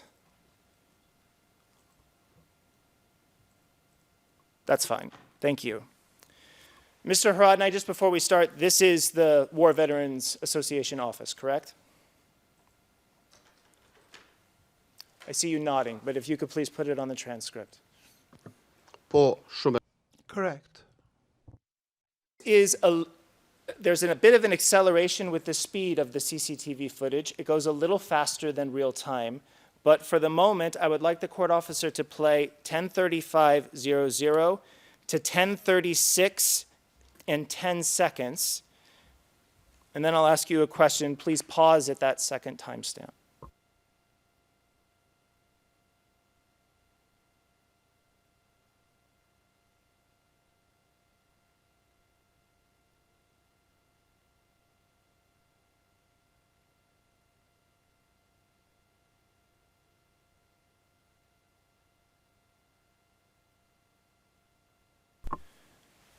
Mr. Haradinaj, that's the third batch of materials going into the chairman's office, just like you said, correct?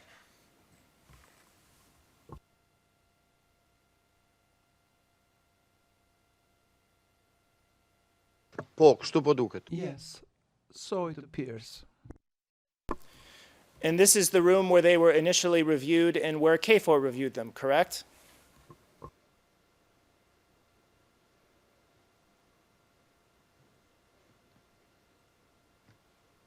The room where they went, because the room at the end on the left is that of the chairman. Next to it is mine. At the beginning, on the right-hand side, is the reception. This open door is where is the office of the deputy chairman, Mijen Shala. So the door that we see towards the, just off to the left of center there, that's the room where the documents went and where they were reviewed before the press conference, correct?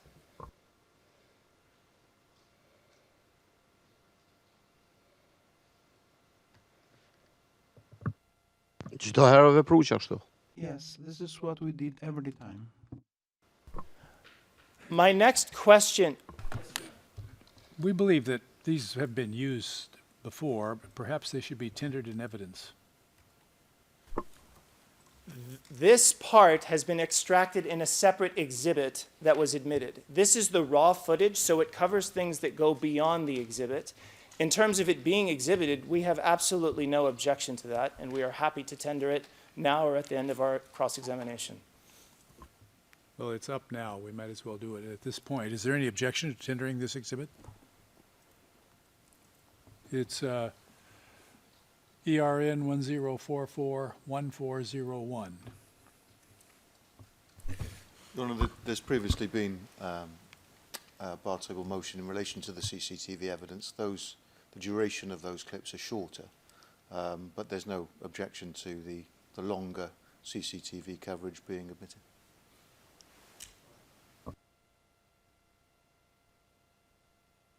Would you sign a number, please, Madam Court Officer? Your Honor, 104414-01 will receive number P163. P163 is admitted without objection. Go ahead. Thank you. The next part on the time that I'd like to ask questions about is 10:55:30. If I could ask the court officer, it may be helpful just to play so that you can see the video up until that point. I have no questions about this section. It can be played faster than regular speed. What I would suggest is that the video be sped up to 4 times the speed so that you can see the video, but it goes relatively quickly to get to the new timestamp. Well, I have no objection. I have no objection to that. If the attorneys don't, go ahead. Thank you, Your Honor, and thank you, Madam Court Officer. And please pause at the 10:55:30 timestamp.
Yep.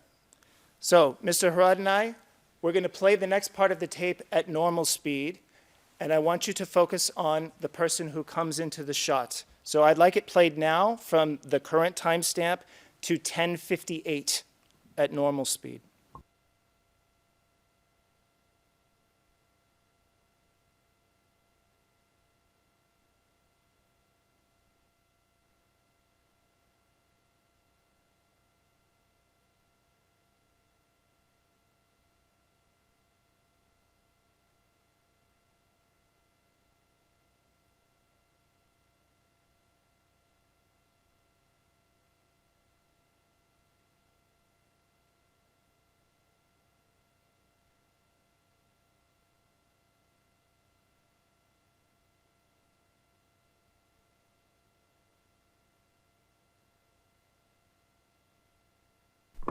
Mr. Haradinaj, that's Al-Madina Balhaji, isn't it?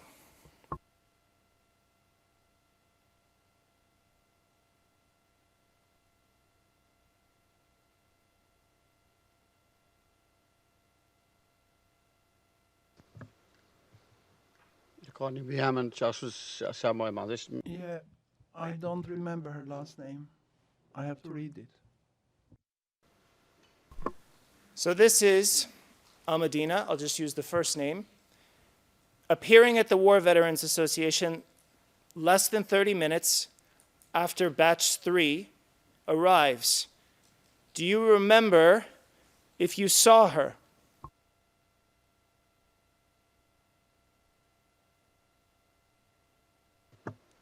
Yo. No. No. There were many people around that day. And I don't recall seeing her. Simply, I don't recall. In my mind, I'm sure. I'm thinking now, why this time? 10:58. Maybe it's the time that times change. Because I think the meeting was at 11, and it's wrong here. Maybe you are the expert, you may know, but maybe it should be 11 instead of 10:58. Because usually the meeting I was supposed to have was at 11.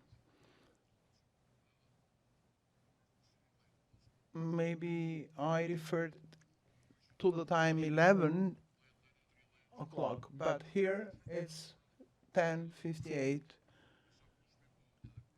You can see when we appeared in the balcony, everything that I said, if you play it more.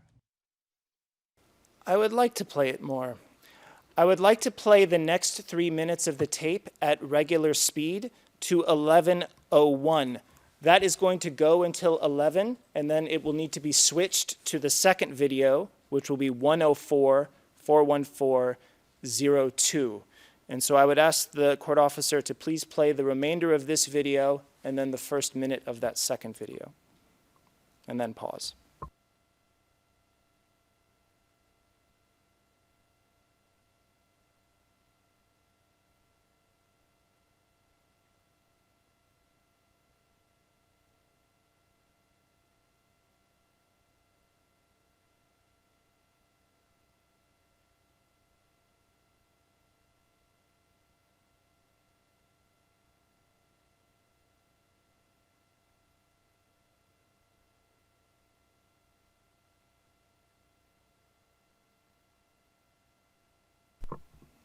Thank you.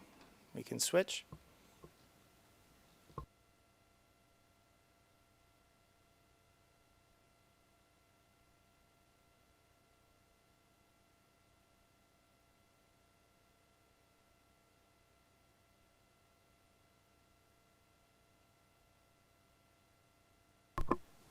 Mr. Haradinaj, why did you bring Almadina into the room with batch 3?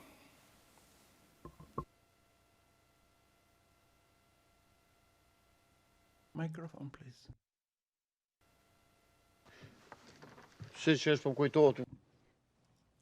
I don't even remember this. It may be so because the Germans are there too. I don't think we served anything to her to see. I don't remember this fact. I don't want to deny it or anything, but if there was sound to it, it would have been much better. But there is nothing to hide. Because there was another person, that waiter, but he didn't look at the documents. I don't believe that she was given anything to look at.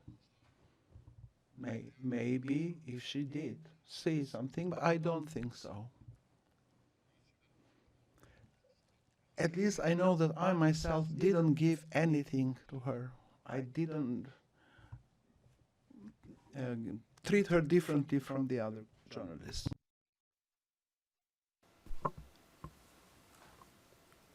She seemed to be welcomed by you when you arrive on the footage. I thought you said she was unwelcome in your view.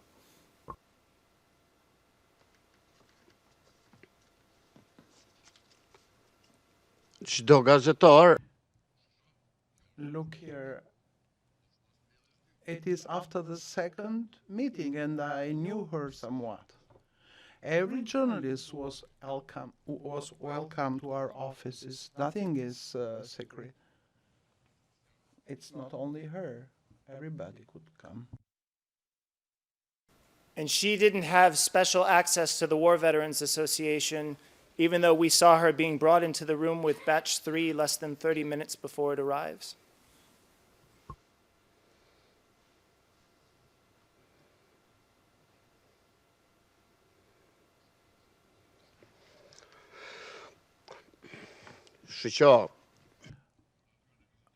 You know the nature of the journalists. They try to make use of situations, of possibilities that appear. She seems to have made use of that moment when we were quite not very clear what to do. And she made use of that moment. But you are saying like like she was treated as a privileged journalist or anything like that? No. I think we should see what happens next on the video. This next part can be played at the same 4 times speed we had before, and let's run it from 11:01 to 11:25:30.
Microphone, please. Can you play the next 30 seconds at normal speed?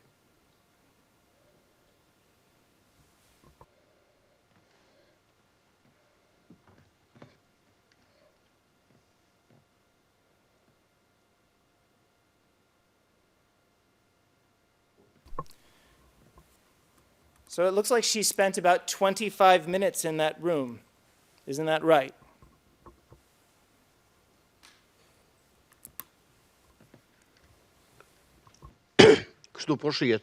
Yes, it appears so. It might be even longer. As a journalist, she could have stayed longer. We were minding our business. I saw her when I came out of the office. There is nothing to hide. If we wanted to hide something, you wouldn't have found this film footage. I don't want to hide anything. You can look at what happened. We are transparent. I don't remember very well, I said, this thing.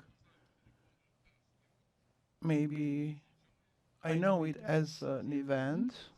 I explained it to my recollection, that's all. You have the footage, you can review it, only the time doesn't seem write to me. It seems like 1 hour behind. Or before, I don't know. Maybe it was 10 o'clock. Because usually I didn't want to get up very early in the morning and left the meetings at 11. And usually I arrived in the office at 9:30, 10. Maybe in this case, I set the meeting for 10 o'clock if they wanted it. We see you go in and out of that room multiple times in the footage that we've watched, but you still don't know if she reviewed batch 3 or not while in that room. Is that your testimony?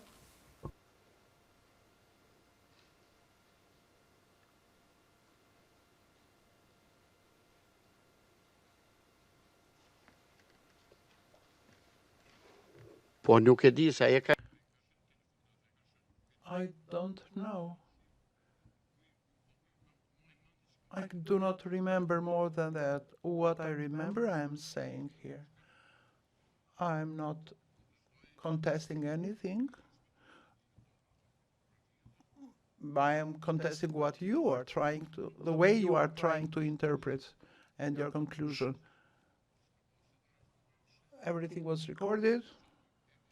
You have it there. You can review it. What happened, happened. The truth is what I'm telling you. What you can build on it based on this footage, it's your right. And the right of the judges to interpret it. But we didn't have anything to hide. If we wanted to hide something, we could have plugged off the cable and not record anything. We were not keen on hiding anything. We were keen on being transparent. Even in the detention, I can move the way I like. You cannot control my movements. I don't like to live under being controlled by someone. If you wanted me to come here, I would have come anytime you would have summoned me. But you have deemed it appropriate to hold me here, you are holding me here. Otherwise, I don't have anything to comment. If I wanted to do something in secret, then as I said, we wouldn't have recorded it. To please pull up P125. It's a collection of media articles. The English translation won't be necessary for this question. Are you offering this particular exhibit as well? I was going to wait till after this last question, but I'm happy to tender it go whenever ahead, you'd that's like. fine. At your own speed.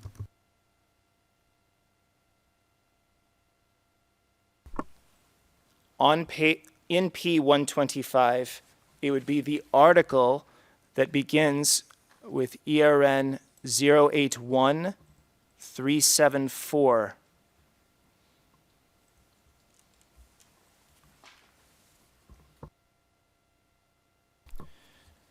Mr. Haradinaj, you see this on the screen. It's an Arbresh article from 22 September 2020. Do you see it?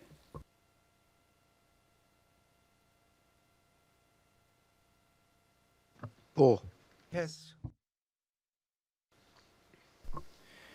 And there's a page in the middle that talks about potential accused, and you see the words executive summary, and you see some names, people that you mentioned during the third press conference, correct?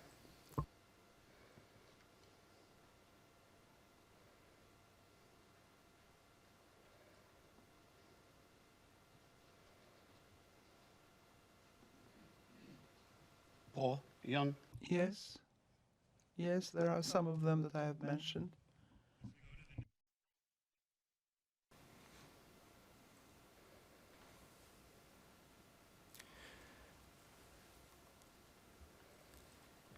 Can you explain how Arbresh was able to publish this article at 11:06, almost 2 hours before the third press conference?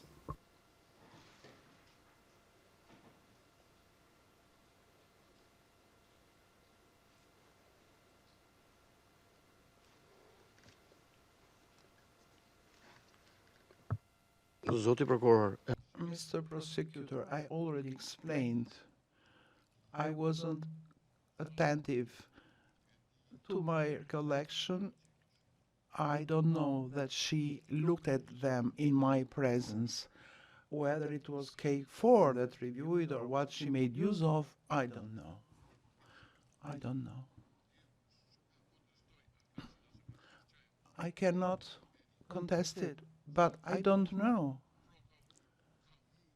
Maybe she may have looked at it, but I don't know. Frankly speaking, I don't know. I'm not avoiding your question, but I don't remember having seen her do something like that. Maybe we were discussing other things, and I didn't see anything. If I did, I would have said yes. I haven't seen, and I don't remember to have seen her. Your Honor, now we would tender that second video. It would be 104-414-02. No, a similar position, Your Honour. Pardon me? A similar position will be adopted. It is on, I think. Mr. Cadman?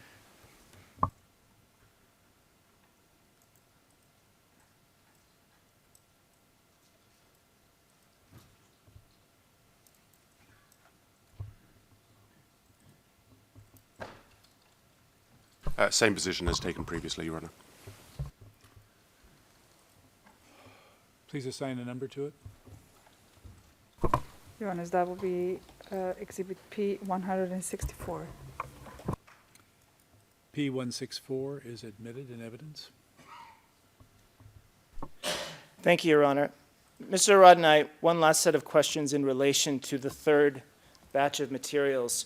You were talking during your direct examination that you were 90% sure that you saw Zdenka Pumper outside the War Veterans Association that day. Do you remember that testimony?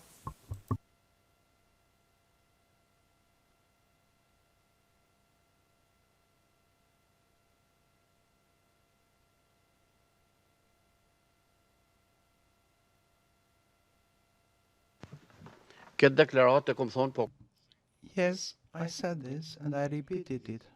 After she came here, it seemed to me as if, as a silhouette, she was there. Or maybe I was thinking that she may have been there. There was a lady, blonde, big body, with a backpack and a baseball hat. Whether it was Miss Pumper, I am not very sure. But from the way she's built, when I saw her here, it seemed to me after I saw her testifying here. And my attorney may say when I said this to him. Saw on 22 September 2020, did you see the woman or just a silhouette?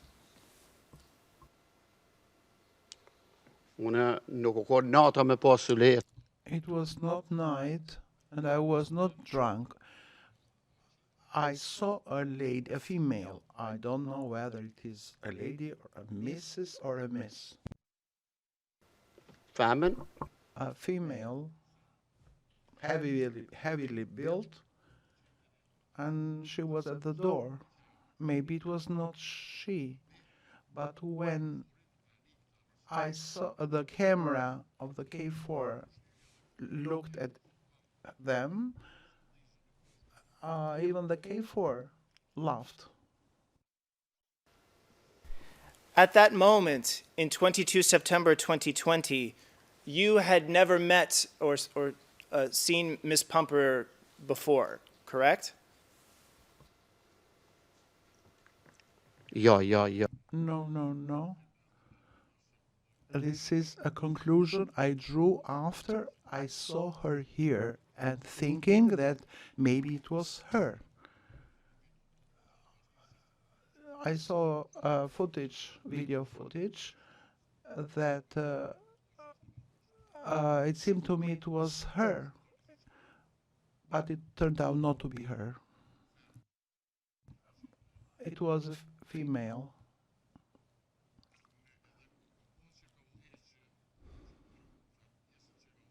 That footage where that female led the search, it didn't seem to me it was the same person until I saw her here.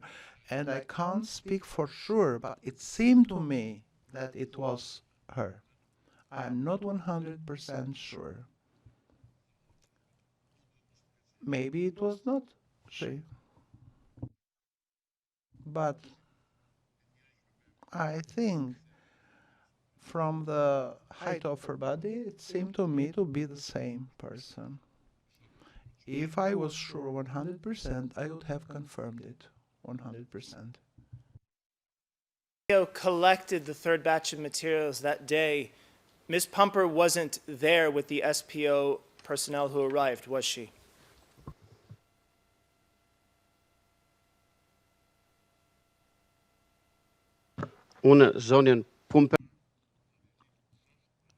Even if I know who Mrs. Pumper is, I don't know. I saw her for the first time when she came here to testify.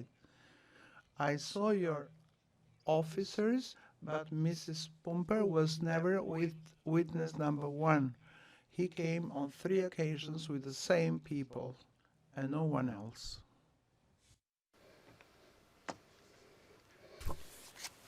Mr. Haradinaj, this woman that you saw was wearing a mask at the time, that's correct? It was a COVID time, all the population wore face masks.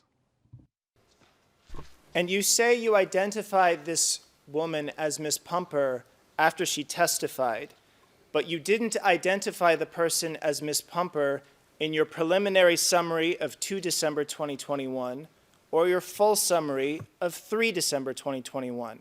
Is this a detail that you only remembered subsequently to those summaries?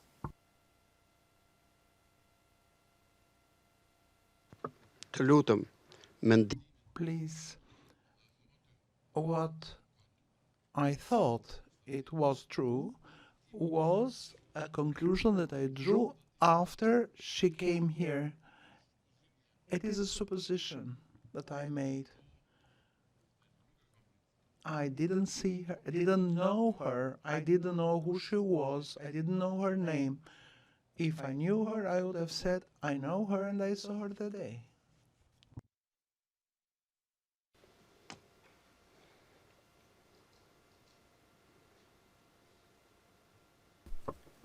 So you, in fact, have no explanation as to why she's not identified as Zdenka Pumper in your preliminary summary or full summary.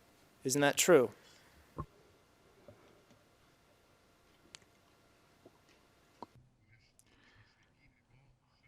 I gave you the explanation. And I told you how I concluded that it was her, but I can't say that my conclusion is accurate 100%. This was a supposition, this was an assumption I made, but I don't know whether it's accurate. Had I known it, I would have told you so, but it looked like the person that was there at the door, a blonde lady. Perhaps she was not blonde at all at the time, but it looked to me as if she was. And I know nothing else about Zdenka Pumper. I've never met her. The first time I saw her in person was the time when she was sitting right here. One last small point about other people that you saw on the day of the third press conference. How many media outlets did you tell to come to the third press conference?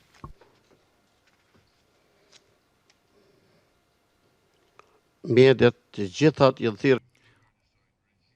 was the same number of media that was called at all times. There is an address book with the emails that is held by the secretariat, by the secretary, and I assume that everyone was called, everyone was invited. Then who came and responded to that invite, I don't know.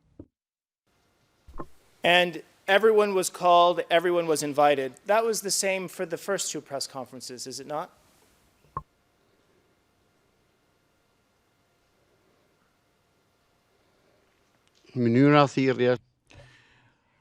The manner of sending the invites was the same for all of them. There is an address book, as far as I know, because I never did it myself, but there is a list of addresses, and our secretary has experience in this because he has done that all the time. It's the same call that was made to everyone, the same invite. The same address book was used, and everything was sent out automatically to everyone. Did the War Veterans Association conduct any vetting of the qualifications of journalists invited to these press conferences?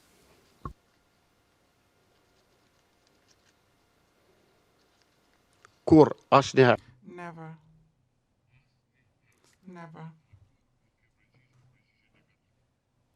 We have never given a negative answer.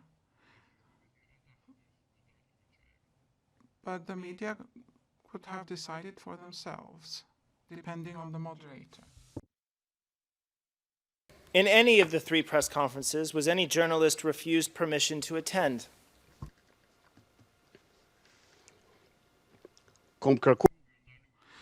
I asked for one to be denied entry.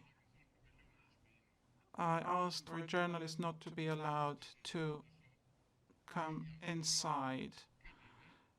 Her media, the KTV, was there, but she was not there. I wouldn't have allowed her to come inside. Want her to come inside? Because she publicly offended me, and when she started working for the KTV, she publicly announced KTV is Haradinaj free television, meaning that Haradinaj's face would not be seen on that television. Although I had several interviews with them, and I was told that there is a stupid journalist that doesn't want you to be there. You can find her name there. And that's why I didn't want her to be allowed to come inside.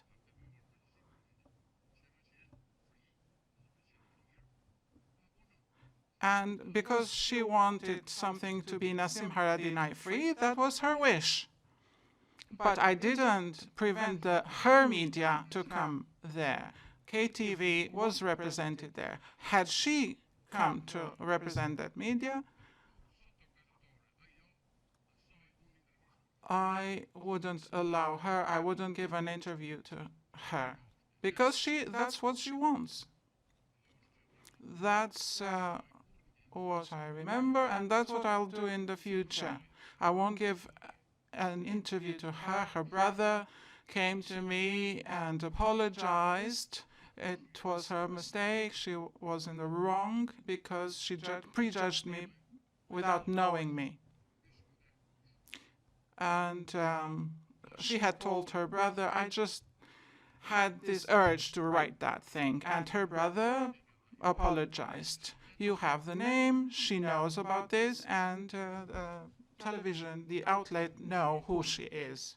This was her initiative, her wish to have that, and I abided by it. She apologized through her brother, but I won't allow her to come inside or interview me. I don't know whether she's working for that outlet still. Even the director of that TV apologized and said that they were not aware, but she eventually deleted that post. But this is what I know, and she knows also. You mentioned in the course of that last answer what you would do in the future. And I would like to ask you a few questions about that, not referring to this particular journalist who offended you, but more broadly. Mr. Haradinaj, do you have any remorse for what you did with the documents delivered to the KLA War Veterans Association?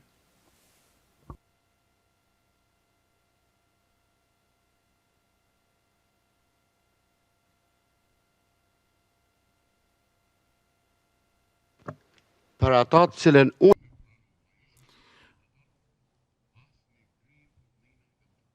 the thing that I accepted that I did, I do not feel any remorse. I accept what I've done because I think it's in the interest of transparency and public interest. So I only fulfilled an obligation that I felt I had to fulfill, and that it was taking those documents and moving them from here to there. And I don't feel remorse or regret about the words I said to the people who tried to confuse me or trick me, because I've not done anything. And I'm fully convinced, I was fully convinced that it was in the public interest and for the sake of transparency. And that's why I did it. And I thought it was my duty, not only my duty as a citizen, but the duty of every citizen to promote free speech. I express my opinions. I have the right to free speech, and nobody can stop me. The action I did, the act I did, the fact that I told people that we have received documents, some documents have been brought to us, yes, I accept that. If the same kinds of documents were delivered again to the War Veterans Association, and it was up to you about whether to convene another press conference, would you? Second. Are you intending on sending us other documents? Please focus on my question. I am focusing on your question. You are asking me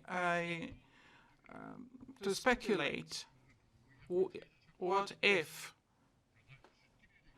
If you know whether the documents have come or not, you can tell me.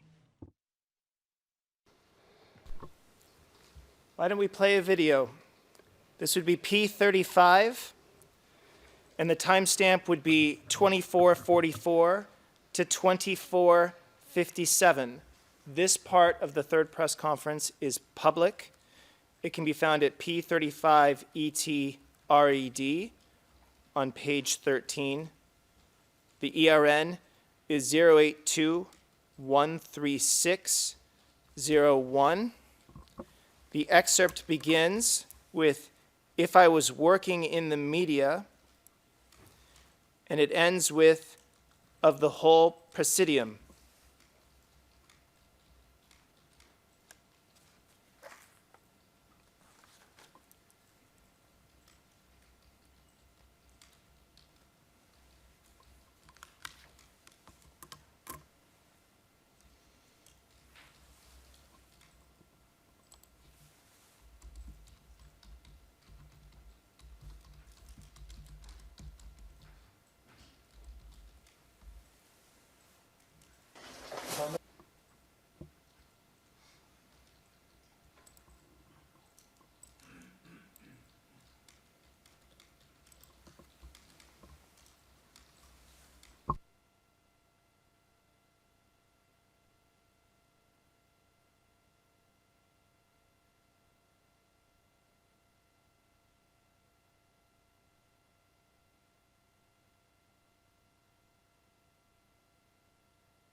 If I was working in the media, you would see if I dared or not. You think you will scare me with 10 years? Even if you sent me to 300 years, I will still disclose them. I am speaking on my behalf and on behalf of the whole Presidium. He is asking me, why do you not dare to do this? This is my perception had I been a journalist. I don't know whether I was a journalist. If I was a journalist, I would think differently from now. This is a debate I was having with someone. Had I been a journalist, I thought that I would have done so. I don't know how it is, in fact, today.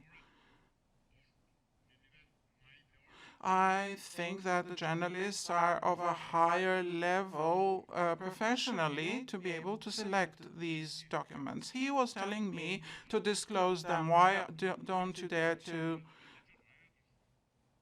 disclose them? That's the opinion of the journalist and what he put to me. Had I been a journalist, perhaps I would have done that. Mr. Prosecutor, you should know, if I think that something is right, and if I'm not proven wrong, I won't accept anyone to impose their opinions on me. I always have the courage to express my convictions. Be they erroneous, be they mistaken, and if somebody convinces me that they're wrong, I can apologize. I am able to apologize and take responsibility. So you would do what you did again if more documents arrived. Isn't that right? Mr. Prosecutor, are you asking the panel not to allow me to get out of prison ever? I'm not responsible for everything that happens in Kosovo. All I want is for you to answer. I don't know what will happen 2 minutes from now. You know that, it seems that you know that such documents have arrived, or you plan. Do you plan to send them to us? Haradinaj, that doesn't answer my question. I'll ask it again. So you would...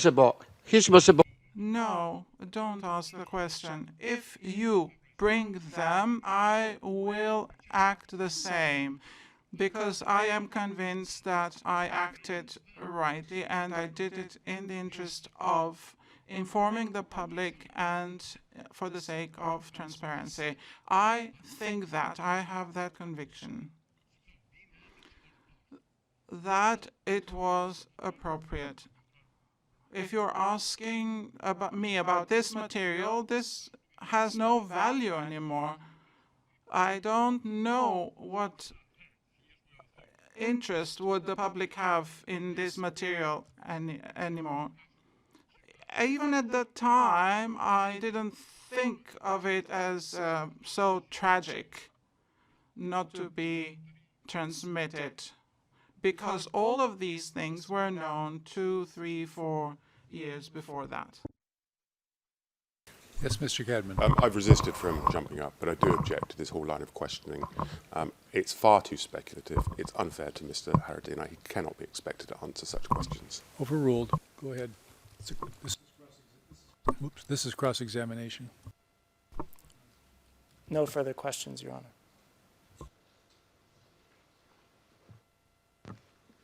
Thank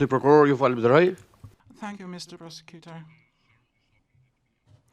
I was given the opportunity to clarify some of my ideas and thoughts. Thank you. Any redirect? There will be, Your Honor. I would ask to do it in the morning, as we are 8 minutes to.